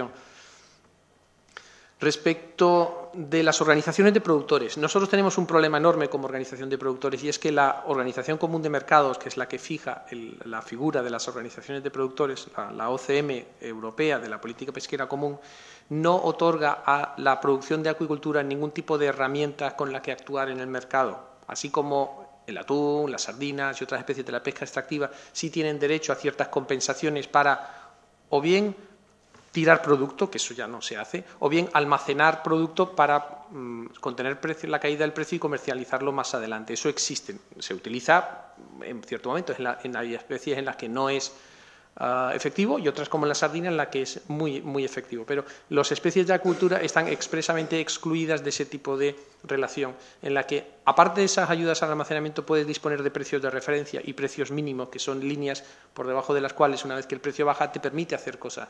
Los pescados de acuicultura, en la OCM que viene del año 2000-2002, pues entendían los políticos que, como es una producción controlada, no necesita de ese tipo de herramientas. Ahora hemos visto que es solo medianamente controlable y hay muchos factores que hacen que se descontrolen los precios y el mercado. Entonces, en la nueva revisión, pues posiblemente, y esperamos que a las organizaciones de productores de acuicultura pues se les otorgue legalmente herramientas de trabajo. Porque hay que pensar también que las organizaciones de productores al final son acuerdos entre empresarios para actuar sobre el mercado, y eso supone unas complicaciones desde el punto de vista legal de alteración de la competencia muy graves. El Gobierno de España y tantos otros gobiernos están sin dinero y están buscando dinero donde pueden. Buscan dinero en las multas de tráfico, buscan dinero de la Comisión Nacional de la Competencia, por ejemplo, e imponen multas millonarias. Entonces, los productores tienen que tener muchísimo cuidado a la hora de trabajar juntos para cualquier cosa que pueda alterar la cantidad de pescado que se pone en el mercado o los precios. Entonces, es un tema muy, muy difícil, muy sutil, y necesitamos el respaldo de la Organización Común de Mercados. Y ese es el principal motivo por el que las organizaciones de productores en acuicultura no son muy activas. Respecto al etiquetado, yo en una de mis diapositivas que pasé rápido, bueno, en las diapositivas no, como la principal causa de la situación de crisis, ¿no? No me gusta hablar, parece que siempre estamos hablando de la crisis en la acuicultura y no es cierto, la acuicultura es una actividad rentable, muchas veces es rentable, lo que pasa es que hay momentos en los que deja de ser rentable, hay empresas que cierran y solamente aguantan algunas hasta el siguiente ciclo de aumento de la producción, pero es una actividad perfectamente rentable para el propio productor y las actividades auxiliares que la rodean, no necesita ser una actividad subvencionada ni mucho menos. Lo que sí es cierto es que es un sector pequeño, en crecimiento, en maduración, y le afecta mucho cuando no existe igualdad, cuando no existe un mercado libre sobre el que trabajar. Por ejemplo, uno de los activos de nuestro pescado es que lo podemos vender como pescado fresco. El consumidor, por lo que sea, paga más por un pescado fresco que un pescado que ha sido descongelado. Bueno, nuestro pescado, cuando está fileteado, por ejemplo, y está encima de un mostrador, es para el consumidor indistinguible de uno que ha sido descongelado. Es decir, los dos aparecen como frescos, porque al consumidor no se le informa que uno es fresco y el otro ha sido descongelado. Y esto no solo tiene razones o causas porque haya fraude en las personas que debe informarlo en la plaqueta en el punto de venta, sino que hay temas legislativos absurdos, como que ahora mismo legalmente en España el pescado descongelado es pescado fresco que ha sido sometido a un proceso de descongelación, pero es pescado fresco. Y eso no es pescado descongelado, no es un pescado fresco. Y eso juega en contra de nuestros intereses, porque la frescura de nuestro pescado es uno de sus activos. Sobre la fecha de sacrificio, es un tema muy importante. Sería extraordinario y muy bueno que el consumidor supiera lo fresco que es nuestro pescado. Y no hay una cosa más objetiva que decirle: este pescado fue sacrificado hace 3 días o hace 4 días, que es un pescado estupendo. Pero eso tiene un problema. Tiene un problema que nuestros pescados no son los únicos pescados que hay en el punto de venta. El consumidor piensa que un pescado fresco ha sido pescado ayer o ha sido sacrificado ayer. Piensa eso. El consumidor piensa que las sardinas las pescaron anoche los pescadores y hoy están en la mañana. Y si ellos no ponen su fecha de captura, y nosotros sí ponemos la fecha de captura, va a jugar en contra nuestra, porque el consumidor va a decir: pues tiene 4 días, qué viejo es el pescado, y no sabe que una caballa o una merluza pues lleva 15 días fuera del agua. Entonces, o es para todos o no es para nadie. En la anterior, cuando se empezó a trabajar sobre el Real Decreto de Etiquetado de 2004, que actualmente en vigor, ese debate estuvo sobre la mesa. Y la pesca extractiva, que en España tiene mucha capacidad, pues optó por no incluir la fecha de captura. Hay complicaciones técnicas, porque en las mareas, pues a lo mejor duras 6 o 8 días pescando y lo van echando todo en la bodega. Entonces, según ellos, no es posible distinguir el que se pescó el primer día que es que se pescó el último día. Opción: fecha de desembarco. Eso ya juega en contra nuestra, porque la fecha de desembarco, si tardan 4 o 5 días en hacer el viaje, más 4 o 5 de marea, pues mal estamos. Entonces, conceptualmente es correcto, pero objetivamente y desde el punto de vista práctico es un tema muy arriesgado el poner la fecha de sacrificio. Pero, en principio, los pescados más frescos son los de bajura, de las cofradías de pescadores, y los nuestros.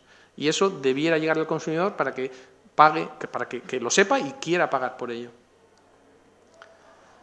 Y no sé qué preguntaste, tantas cosas que no sé, se me escapan muchas cosas. ¿Es una opinión tuya lo de que si pones el producto de agricultura con fecha ya se afina, no? ¿Es una opinión o hay un estudio detrás? Porque yo creo lo contrario. Si yo veo un producto que tiene fecha, digo: si tiene fecha me fío, el que no tiene fecha no me fío. Vale, no hay ningún estudio. Pero jugársela en un Real Decreto que salga y te obligue, ya estás... pero no hay ningún estudio, tienes razón.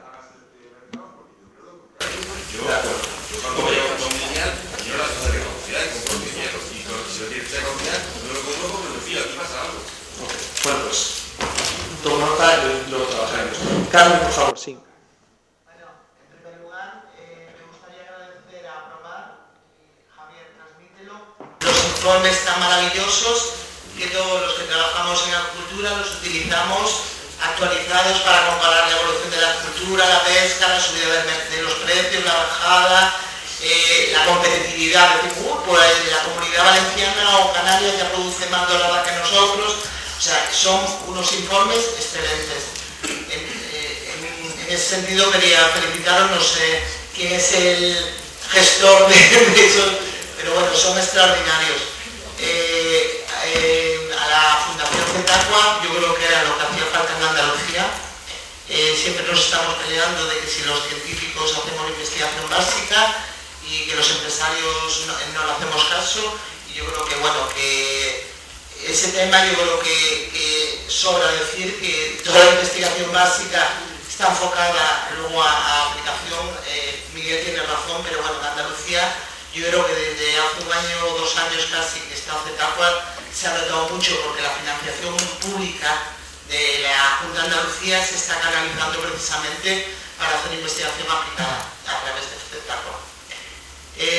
Yo simplemente quería poner sobre la mesa porque cuando hubo la crisis del mercado de dorada, la competitividad con Italia, que nos enteramos después que era un tema de política exterior, que no se podía, todos sabemos, y bueno, no vamos a entrar en ese tema. Realmente, cuando habláis de que hay, Juanma decía que hay una disminución de la producción, realmente yo creo que el único problema que tenemos, y ayer se hablaba en la mesa de comunicación, de publicidad, yo creo que el problema que hay en España y en Portugal igual es de mercado. O sea, no, da igual que haya menos producción si el mercado es competitivo, porque yo creo que hay excedentes de producción de acuicultura. No sé, Javier, realmente lo que se produce en acuicultura es excedente o el problema es de mercado, o sea, que no somos competitivos. Habrá que hacer mejora genética, reducir costes, y Salvador empieza a hablar con los restauradores españoles para que la corvina sea comercial, programas de televisión con Arguiñano, porque si tenéis tanta producción de corvina y el problema después es que no va a ser competitivo, yo creo que desde mi punto de vista el único problema que tenemos hoy en día es la publicidad. Ayer hablaba del front, la cantidad de publicidad que ha gastado el Ministerio en agricultura y sin embargo no ha llegado al consumidor. Hablábamos ayer de que el ama de casa todavía sigue pensando que el pescado de la acuicultura es un pescado malo. Y yo creo que el problema es ese, o sea que no sé cómo quién tiene la culpa si nosotros, pero realmente todo lo que se produce, que yo creo que es bastante, se vende bien, hay oferta y demanda, porque realmente yo creo que la producción de acuicultura en España es enorme. O sea, simplemente, Javier, ¿es un problema de que producimos poco o porque lo vendemos muy mal? Sí. Acuérdate, el problema es comercial en el sentido de la comercialización y la venta de los productos. Lo que pasa es que ahí hay un mundo entero. Yo, las dos primeras diapositivas que mostré, veíamos que había 23 países produciendo las mismas especies, cientos de productores que todos van a vender en Italia y en España, que es donde se vende el 50% de la dora lubina. Entonces, hay varios factores que entran ahí, pero el desequilibrio entre la cantidad de empresas vendiendo y las poquitas comprando, muchas pequeñas y medianas vendiendo y pocas comprando, es uno de los principales problemas. Por eso el tema de la concentración empresarial y que sean menos, no necesariamente unirse en la producción, pero sí unirse en la comercialización. Hay diferentes opciones, pero ese desequilibrio, o sea, todos hemos visto los agricultores manifestándose por Madrid y por Bruselas estos días. Es un problema generalizado del sector primario de la Unión Europea. Producir cualquier cosa primaria en la Unión Europea es tremendamente difícil. Es tremendo porque toda la reglamentación, a pesar de que en los medios se diga que la acuicultura no está regulada, no está controlada, es extraordinariamente compleja toda la legislación que hay que cumplir en todos los sentidos. Bienestar, alimentación, residuos, medio ambiente, es tremendo. Entonces, eso lleva a que el productor primario de la Unión Europea lo tiene difícil. En acuicultura, que somos bastante, los empresarios de acuicultura, pues son personas con estudios superiores, que tienen sus carreras. Hay muchos agricultores pues que lamentablemente no tienen esa capacidad, a lo mejor, para crear empresas mayores, pero la concentración en acuicultura está ocurriendo por eso. Eso va parejo a que el incremento anual en la venta de dorada y lubina en la Unión Europea, en Italia y en España, crece entre el 7 y el 10% cada año, no crece más. Las producciones sí crecen más. Es cierto que toda la dorada y la lubina se vende, no se tira nada, ¿no? Pero es a costa del precio de primera venta. Entonces, claro, si solo fuéramos los productores españoles los que pusiéramos en el mercado la dorada y la lubina, nos costaría. Pero a lo mejor llegábamos a ponernos de acuerdo para decir vamos a incrementar la producción un 10% al año. Pero es que de Turquía, de Grecia, Marruecos, Turquía y Grecia, pues los incrementos de la producción son muy fuertes.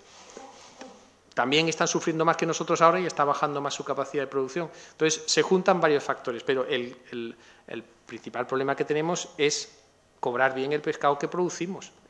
Ahí está el tema. Luego, evidentemente, la innovación y 50.000 cosas más, pero es un problema complejo y yo por eso puse las diapositivas al principio. Fernando quería comentar. Yo solo, muy brevemente, lo único es que no es todo negativo, porque ahora mismo lo que estamos haciendo es una campaña de promoción impresionante vendiéndolo barato. O sea, porque lo que es evidente es que si veis las estadísticas se consume muchísima más dorada de lubina. Y luego, ¿cómo nos han metido el panga? Pues vendiéndola a 2 euros kilo. Claro, así no hace falta campaña comercial. O sea, ¿cómo entró el filete de bacalao fresco que no se vendía?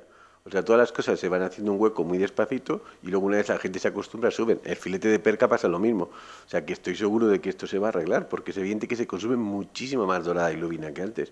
Lo que pasa es que lo estamos haciendo a costo de los productores porque realmente es una campaña a lo bestia vender la dorada a estos precios que estamos vendiendo. Pero vamos, que no todo es negativo porque estamos acostumbrando al consumidor. El salmón que ha pasado todas estas cosas al final está produciendo 900.000 toneladas y están ganando más dinero que nunca en la vida, ahora mismo.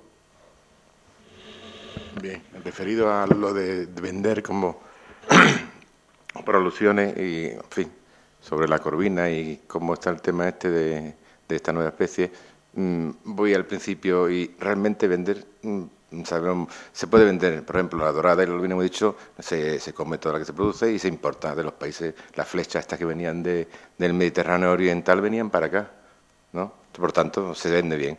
¿Qué ocurre cuando tú metes en el mercado una especie nueva? Si no es muy conocida, lógicamente tiene que hacer campaña. ¿Qué pasa con el FRON? El FRON, los contactos que tiene el empresario, bueno, eso me lo podrá decir sobre todo aquí la representación que es el empresario, pero los comentarios que me llegan a mí es que el FRON hace una campaña de algo ya está establecido, o sea, no se arriesga a hacer una campaña que cuesta mucho dinero de una especie emergente. Entonces, bueno, normalmente está haciendo campaña incluso de especies que son muy interesantes, pero que realmente por los gustos de los españoles no llegan no se produce más porque no se consume. Por ejemplo, la trucha en España se produce 30.000 toneladas. Los productores dicen que pueden producir 60.000, pero es que los españoles no comen más de 30.000 toneladas de trucha porque, por lo que sea, no les gusta tanto como otras especies. La trucha es una especie, como cualquier otra especie en el mercado, totalmente exquisita, pero bueno, los gustos cambian. Ahora tenemos el panga, que no, bueno, eso no sabe a nada. Bueno, comparado con la trucha sería como el cerdo de pata negra y digamos que el panga vamos a dejarlo en cerdo blanco tirando para abajo. Y entonces, quiere decir que eso, que las campañas que se hacen muchas veces van enfocadas hacia especies que ya están consolidadas. Especies que se hacen una propaganda muy buena, como la FRON de la trucha, pues no se consigue aumentar el consumo de trucha. Realmente los españoles ya consumimos bastante pescado. Realmente a veces hay que producir pescado y no intentar venderlo aquí, sino intentar venderlo fuera. Hay países en Europa que consumen muy poco pescado. Esos países que comen 3, 4, 5 kilos de pescado por habitante y por año. Pero claro, tienen que tener un nivel económico adecuado para poder adquirirlo. O sea, que no todo el mundo puede comer pescado si no tiene dinero para comprarlo. Entonces, donde se consume poco pescado, yo pienso que se puede hacer esta campaña, pero también ese país tiene que haber canales de comercialización y que la competencia con productores de otros países pues no sea tan fuerte como ocurre en la actualidad.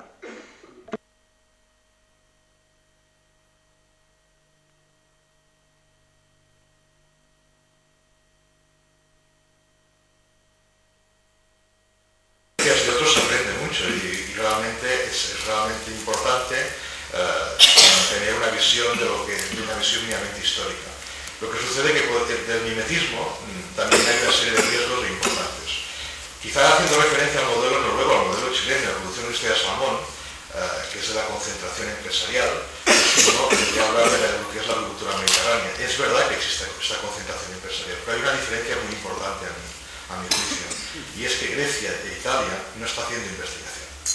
Curiosamente, tú estás con universidades griegas o estás hablando en proyectos o en foros europeos y la queja recurrente de los investigadores griegos o italianos es que ellos no tienen programas nacionales desde hace 4 años o 5 años. Entonces, ¿eso qué quiere decir? A mí la sensación que me da, que es muy lamentable, es que estamos haciendo la investigación a nivel nacional para que otros países, digamos, con la premisa de la concentración empresarial, usen ese know-how. Y creo que es un flaco favor como país. Eso por una parte, ¿no? Y luego, retomando el tema de investigación, que posiblemente es el que mejor conozco, yo me parece que el seguir hablando a fecha de hoy, del siglo XXI, de investigación básica y aplicada en este sector que es el alimentario, es un mal debate.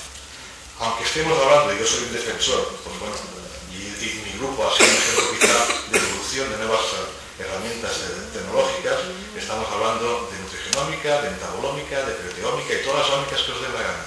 Esto es un sector que es agroalimentario, que es de producción y que estamos usando herramientas, pero seguir diferenciando esta cosa así no creo que nos lleve a ninguna parte. De hecho, en cualquier proyecto CICIT existe un apartado que es beneficios del proyecto y divulgación. Y si eso no lo juegas muy bien, y tú lo sabes muy bien, Javier, si no se juega esa baraja, difícilmente te van a conceder un proyecto CICIT o un proyecto de sexto o séptimo programa. Luego, si me permitís una reflexión a lo que hace referencia en esta misma línea, a lo que es la transferencia tecnológica, yo a veces me pregunto si el problema está en la transferencia tecnológica de los institutos tecnológicos al sector productivo o de los OPIs a los institutos tecnológicos. Porque creo que realmente hay un conocimiento, a pesar de que estemos hablando de que estamos en una sociedad de conocimiento, y a veces me sorprendo que cosas que hace 20 años estaban planteando siguen estando. Y para mí un claro ejemplo, que habéis hablado de pacto de Estado con la selección genética, yo desde luego es evidente que hay que hacer selección genética, pero seguir hablando que la lubina dorada tiene una conversión de 2.5 o un ciclo de cultivo de 12 a 18 meses, eso es a escala industrial y posiblemente mal hecha, porque a escala laboratorio se ha pasado a 8 meses unas conversiones de 1 punto y algo. Entonces la pregunta que yo como investigador me pregunto es, ¿qué estamos haciendo mal?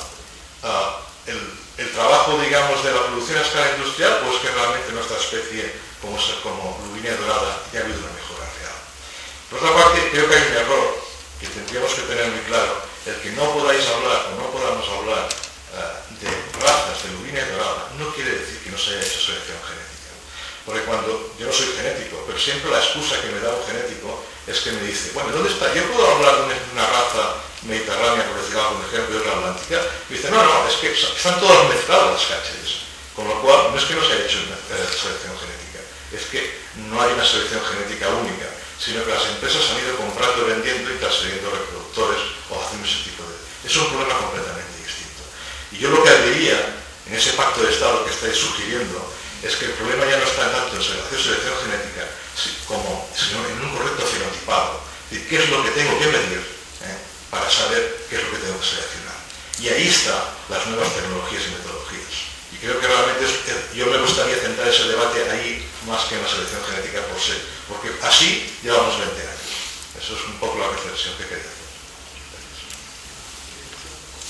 Sí, yo creo que, hombre, comentar que efectivamente a mí no me agrada tener que seguir hablando del tema. El problema está en que están haciéndose proyectos están haciéndose proyectos del séptimo programa marco y, como tú mismo has dicho, las empresas siguen tardando 2 años en producir la dorada y obteniendo ese índice de conversión de 2,5.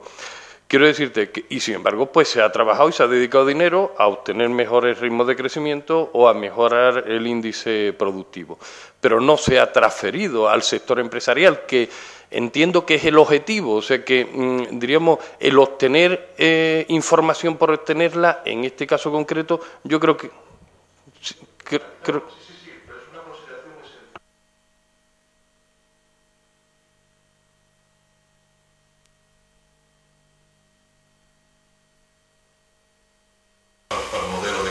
En la escala industrial.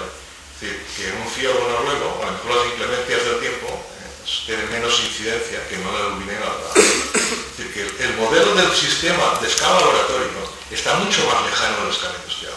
Entonces, lo que quiero decir que de alguna forma yo me planteo si realmente hace unos años la cuestión zootécnica se daba por zanjada y la tendríamos que plantear. Es decir, para mí no se puede hablar de genética sola, sino plantear la interacción. Es más importante para mí hablar de interacción genética-nutrición que de genética sola. O es más importante hablar de interacción genética-nutrición de zootecnia que no de cada una de las partes solas. O de calidad y sobrealimentación. Ese sentido me refiero. Sí, yo creo que estamos de acuerdo en el tema y yo creo que entonces los dos determinamos que algo no está funcionando bien, efectivamente, que no se puede hacer un proyecto, como bien has dicho, a escala de laboratorio y las conclusiones decir que esas conclusiones son las que valen, como no haya una traslación a la escala industrial y se verifique que efectivamente eso mismo que se ha hecho en el laboratorio se puede conseguir a escala industrial. Es lo que yo pienso, que es que por eso esa propuesta del 20%, es decir, muy bien, todo lo que se ha hecho y se ha conseguido, vamos a intentar que se realice y que se haga efectivo. Y digo que la culpa es de las empresas, que no te estoy diciendo que es del grupo de investigación, es de la empresa.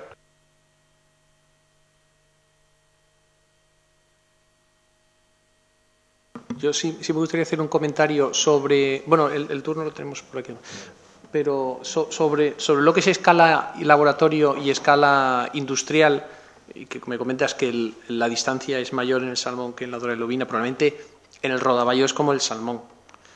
El problema que está muy próximo, porque está todo controlado. El problema de dorada y lubina es que estamos produciéndola allí a 3 millas de la costa, con olas, corrientes que se llevan el pienso fuera, días en los que no se puede dar de comer, y entonces es realmente hay diferencias de escala.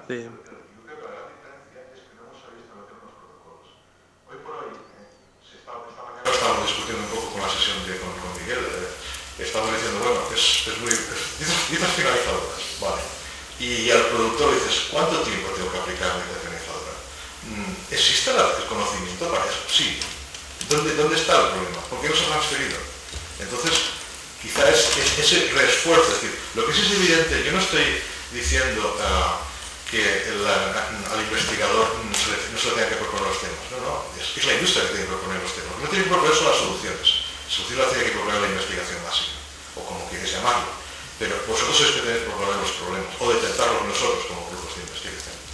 Pero entonces, en la transferencia, es que a veces no se transfiere porque no hay un conocimiento, a pesar de que estemos en una sociedad del conocimiento, yo estoy diciendo que hay una falta de conocimiento real. Se abordan los problemas de crecimiento, no se pueden abordar simplemente con nutrición, se tienen que abordar desde un abordaje claramente multidisciplinar, y en eso estamos fallando. Vamos a pasarle la palabra a Salvador y luego vamos a pasar a otro tema, porque claro, de transferencia tecnológica podríamos estar en una sesión completa. Acerca de la corvina, pues yo estoy muy concentrado en ello, pero sí referente a lo que acabas de decir sobre que estamos investigando en dorada y lubina para otros países del Mediterráneo. Ocurre, por ejemplo, con la corvina una cosa peculiar. Cuando nosotros empezamos en el año 2005 a trabajar con corvina, resulta que había mucha I+D hecha en Francia, pero lo había hecho una empresa, Le Poisson du Soleil. Estos señores no publicaban, a pesar de que el dinero que utilizaban en la I+D era de la Unión Europea, de los fondos FEDER. Yo estuve allí y bueno, y uno está allí, te invitan, los ves, o sea, espía y más o menos te lleva alguna idea, pero claro, no te cuentan muchas cosas, ¿no? Entonces, claro, ¿cómo hacer lo mismo que ellos para que no nos hagan esto? O sea, investigamos y ellos lo aplican. Muy fácil, las empresas hacen I+D y las empresas que hacen I+D no lo publican, no tienen por qué publicarlo. El investigador probablemente no le siente muy bien, pero por ejemplo los centros tecnológicos como el que tenemos en Andalucía, puede hacer I+D con dinero público, con dinero privado, da igual, y no tiene por qué publicarlo, o en todo caso publicarlo al gusto del consumidor, o sea, al gusto, en este caso de ellos, ¿no? En este caso del productor. Y eso es lo que hay que hacer. O sea, realmente el esfuerzo, que yo creo que el Gobierno central, que puede ser este, puede ser el anterior, puede ser el que venga, da igual, la interés es que la I+D que se va a hacer en el futuro cada vez irá más a las empresas, menos a los centros de investigación. O sea, que los incrementos que haya, no es que vayamos los OPI a convertirnos en pobres de la investigación, pero los incrementos que haya, ese que queremos llegar a, yo qué sé, vamos a suponer al 2, al 3%, pues eso gran parte irá a las empresas. ¿Y las empresas qué tienen que hacer? Publicar, pero con mucha moderación. Nada de hacerte un currículum para que te den, yo qué sé, te pongan una albureadora aquí como después en la misa que lo van a poner a San Andrés.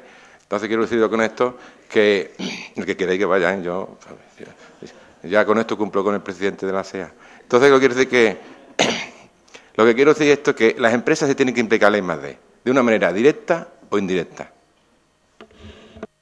Venga, a las 6 vamos a terminar. Tengo dos preguntas, por favor.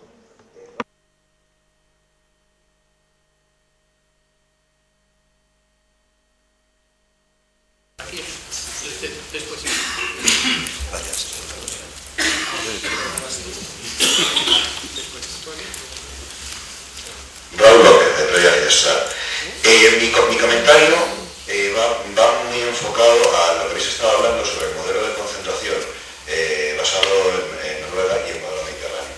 Ni el salmón es una dorada, ni las doradas de son mediterráneos. Pero el éxito de la concentración del salmón, yo no creo que sea el salmón, ni el pez, o sea, la fisiología del pez, ni el modelo evolutivo. El éxito de los noruegos han sido capaces de encasquetar todo un sistema tecnológico de producción a todos los que fabrican salmón en el mundo. Entonces, los chilenos, al final, cuando se fue a Oceans o cuando se han ido todas las multis, empezaron a trabajar en Chile, trabajaban con genética noruega, trabajaban con piensos noruegos, trabajaban con técnicos noruegos. Y son 4 millones de tíos. Entonces, si nosotros queremos vender doradas y lubinas a 3, o sea, si somos capaces de vender doradas y lubinas a 3 euros, hay que fabricarlas, hay que producirlas a 1,5 euros. Entonces hay que meterse en genética, hay que hacer todo eso, y no mañana. O sea, eso tiene que estar, esa tecnología tiene que estar en la calle en 10 años. Si no, no tiene mucho sentido. Entonces, lo que sí podemos hacer, que ya lo habéis apuntado, es mantener el precio de la dorada y la lubina en el entorno actual y vendérselo a un polaco que no se la come. Entonces, que están acostumbrados a comer carpa. Nosotros, ya lo habéis dicho, nosotros no podemos aumentar muchísimo más el consumo per cápita nacional, porque es razonable. Mantiene el sector con todas las crisis, con todos los problemas de transferencia de tecnología, de aplicabilidad, etc. El problema de la comercialización es no solo el valor del producto final, sino del mercado que va dirigiendo tu producción. Sí está claro que en todas las demás producciones terrestres hemos tenido claro, o sea, el pollo americano se hace en Vietnam, en Tailandia. O sea, la producción de pollo propio doméstico americano no cubre el consumo americano. Tyson está trabajando en Filipinas, en Vietnam, en todos estos países. No, el cerdo brasileño ocupa cada vez más cuotas y joder, nos crea un gran problema de mercado. En la acuicultura pasa exactamente igual. Si no somos capaces de colocar productos con tecnologías punteras, porque conozco el caso griego y turco y no se produce mucho mejor que aquí. La cuestión es que sí que es verdad que financieramente no trabajan igual que nosotros. Y cuando han salido a bolsa, eso ha generado también una capitalización del sector que les ha permitido crecer, pero crecer por fusión, crecer por compra, crecer por presión, no por competitividad estricta en el sentido tecnológico. Entonces, yo tengo claro que, joder, si podemos fabricar, o sea, se puede trabajar a 4 euros y mantener el sector, si no vas a crecer aquí, tendremos que vender más a Francia. Entonces, ¿a quién hay que comunicar? Y aquí es donde está, hay impacto también nacional. Los productores, administraciones y canales de distribución tienen que saber qué mercados nuevos se van a explorar. O sea, porque desde luego lo que no tiene ningún sentido es que en un país de fresco, como de pescado fresco como es España, estemos poniendo panga, que no es que no me tenga nada de poner panga a las tilapias. Se pueden comer, no hay ningún problema. Y cuando lo haces en fish and chips, de enteras. Perfecto. Pero no tiene ningún sentido que estemos trabajando eso. Bueno, pues tendremos que hacer un hueco a la panga a 2 euros en España, pero intentar colocar nuestra dorada en otros mercados, que es lo que han hecho los griegos los turcos, que al final se comen 4 kilos. Es un poco el comentario de la reflexión. Sí, una reflexión muy interesante. No sé si espera alguna respuesta, pero el razonamiento ha estado muy bien, gracias.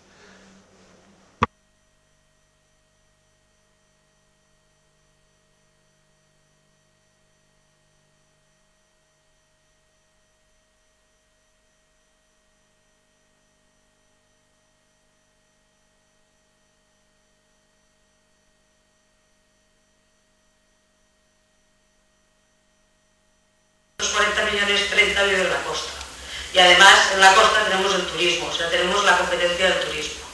Entonces yo encuentro que la producción sí que se puede hacer con pequeñas empresas. Lo que pasa es que la comercialización no la pueden hacer las pequeñas empresas solas, sino las tienen que hacer en asociaciones, porque entonces si no se los comen. Y lo que ha dicho Miguel, de que los griegos compran las empresas aquí, las compran aquí para quitarse la competitividad. No por nada más, o sea, yo no creo que vengan a comprarlas aquí porque aquí se produce mejor que en Grecia. Si en Grecia tienen muchísimo más espacio para hacer las cosas, la compran porque así ya tienen un competidor menos. Eso era una de las cosas. Y la otra es, pues, el panga va a venir, nos guste o no nos guste. Esto es clarísimo. Como es tan barato, pues, claro, pues la gente lo compra. Y es la única razón, no es porque le guste más que la dorada o la lubina.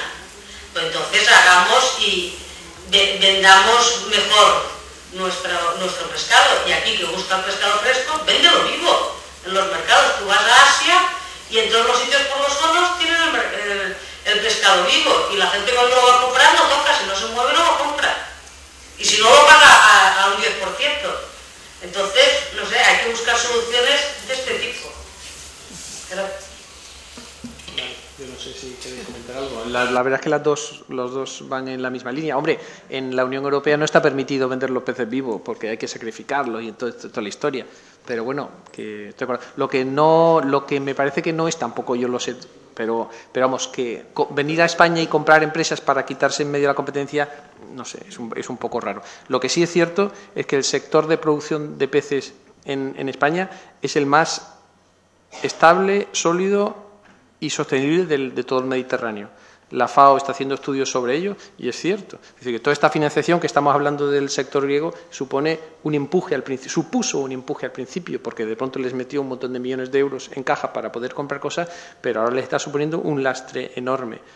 Problemas de ocupación de la costa en Noruega existen igual que en España, aunque sean poquita gente, les gusta, están acostumbrados a no ver nada, entonces ya no es fácil. Y lo mismo en Grecia y en Turquía. En Turquía el sector se ha desmoronado porque el gobierno les ha obligado a irse milla y media de la costa. Entonces, no son comparables, pero en fin, has tocado ahí temas desde luego importantes. Venga, Salvador, ¿queréis decir algo? Por lo menos tenemos otra pregunta más. Sencillamente que una pena que no podamos vender vivo, ¿no? O sea, pero vamos, eso de Royal me ha gustado. Yo recuerdo en el año 62 que fui, una cosa no tiene que ver, solo una anécdota, porque ya nos queda casi, ¿no?, el cafelito. Entonces, no, sí, los católicos que vayan a misa. Yo, en fin, ¿me callo? ¿Ah? En el año 62 en Escocia me llamó la atención que fui a una granja de peces de rodaballo. En aquella época, en el 62 todavía había por allí rodaballo, y tenían un acuario al lado. O sea, tú ibas a ver la granja, como yo era como profesional, y tenía una zona de exhibición. O sea, había un acuario pegado a una granja. Exactamente, pero bueno, podemos tener la granja, el acuario, y después tenemos restaurantes con los peces vivos. O sea, podemos hacer una trampa. O sea, Royal, chapó.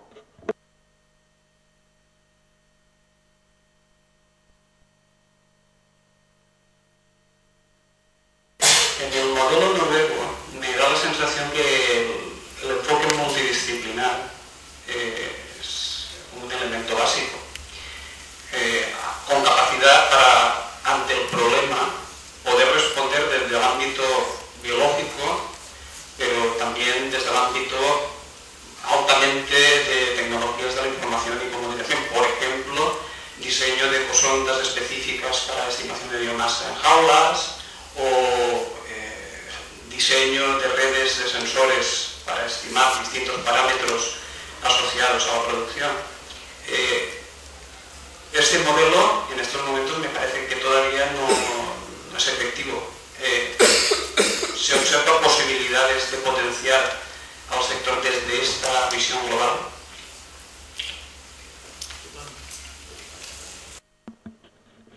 Hombre, yo creo que es permanente, ¿no? Entonces, si supiéramos los peces que hay en una jaula, así de fácil todos los fines de mes, sería facilísimo. Yo creo que eso, por supuesto, está abierto y todo eso. Yo creo que los noruegos, yo no he intentado explicar como la solución para esto, porque yo creo que es distinto. Simplemente es ver la evolución de unos que estaban cerca. Porque hoy los noruegos están ganando mucho dinero porque se les ha quedado vacío Estados Unidos del mercado de los chilenos y entonces es que están absolutamente ganando la abundancia, pero el año pasado estaban absolutamente arruinados todos. Entonces, en las épocas de vacas gordas, pues invierten muchísimo en investigación, eso sí que invierten. Y nosotros muchas veces vamos chupando pues de esa investigación, todos los contadores de biomasa y esas cosas, pero vamos, yo creo que es un permanente reto. Cada avance es un avance importantísimo, ¿no? O sea, yo creo que eso, no sé si he contestado un poco lo que decías, vamos.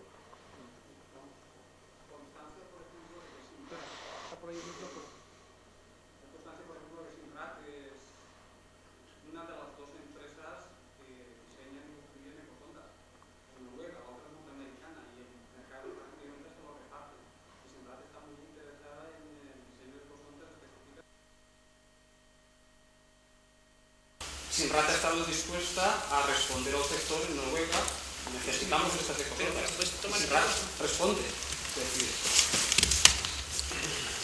quizá, no sé hasta qué punto aquí en este país disponemos de esa, digamos, de estas líneas o de esta estructura o de esta red que permite, ante un problema que pueda tener cualquier empresa, acceder a equipos que realmente sean multidisciplinares, es decir, que engloben desde el aspecto del estudio biológico hasta, digamos, el aspecto tecnológico que tendría que desarrollar, por ejemplo, pues un equipo de ingenieros de telecomunicaciones. Bueno, yo creo que sí que telecomunicaciones está desarrollando desde Sevilla cosas con nosotros. O sea, nosotros ahí granjas muy sofisticadas. O sea, la única historia solo hay que ir dando así. Seguro que el esfuerzo si ahora empieza a subir, esperemos el año que viene los precios, veréis cómo se hace una inversión impresionante en tecnología, porque queda muchísimo por hacer.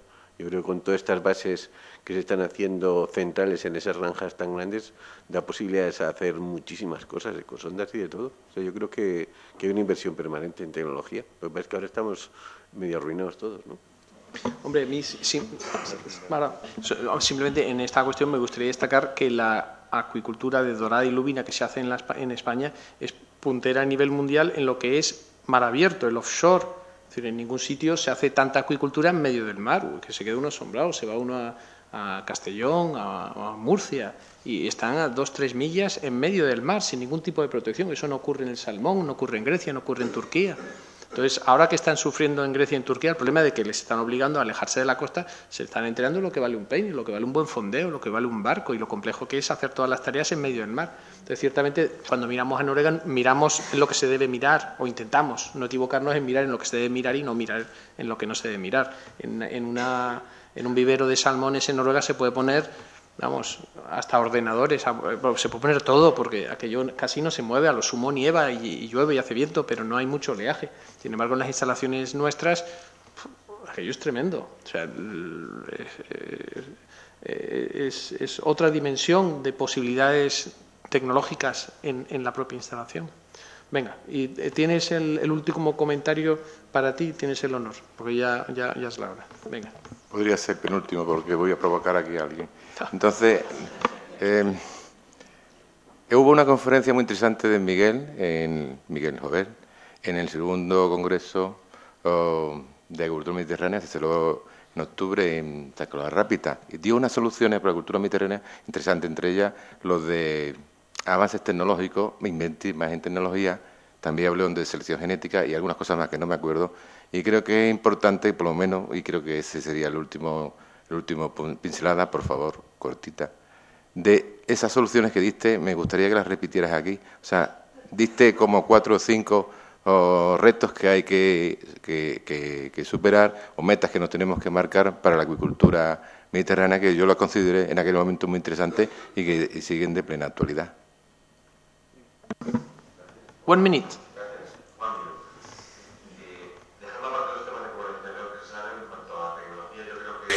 La mejora genética es clave. ¿Y qué criterio de mejora genética? Se puede mejorar muchas cosas, como decía Jaime. Se puede mejorar para resistencia a enfermedades, para calidad de producto. Pero yo creo que en este momento la clave es reducir índice de conversión y mejorar el crecimiento, que es un carácter relacionado. Si tú mejoras el crecimiento, mejoras el índice de conversión. Y por los temas tecnológicos tenemos que mejorar mucho la estrategia de alimentación en las jaulas. Y para eso tenemos que estimar perfectamente, hasta donde se pueda, la biomasa que hay. Tenemos que hacer un esfuerzo grande por estimar el número de peces y biomasa que hay en las jaulas, con modelos de crecimiento y demás. Tenemos que mejorar los sistemas de clasificación. No puede ser que vendamos, como dicen, no es que se vende todo. Claro, se vende todo, pero cuando tú tienes un peso menor de 300 gramos, lo vendes a un mismo precio. Y si te esperas 2 meses más, lo tienes en 500, con lo cual lo vendes mucho más caro y mucha más biomasa. Te ha costado llegar hasta 300, pero llegar hasta 500 te cuesta mucho menos. Esas cosas de gestión que antiguamente, como todo se vendía, el precio era bueno, no se prestaba atención, ahora hay que hacerlo muy bien. Tenemos muchos días de temporada que no se puede alimentar, correcto, pero al día siguiente alimenta más. Y entonces aprovechar el crecimiento compensatorio, que eso no se hace tampoco. Pues esas pequeñas cosas que están demostradas y que existen, hay que aplicarlas, hay que hacer, como decía Jaime, hay mucho conocimiento, pero hay que hacerlo llegar al productor. Pero el productor también tiene que ser receptivo. De alguna forma estamos fallando, porque sabemos muchas cosas, pero no somos capaces de hacérselo llegar. Yo creo que esas cuestiones son las que dije en San Carlos. ¿Correcto? Muchas gracias. Ok. Muy bien, pues hasta aquí hemos llegado. Muchas gracias a los ponentes por su participación y a todos ustedes por venir. Muchas gracias.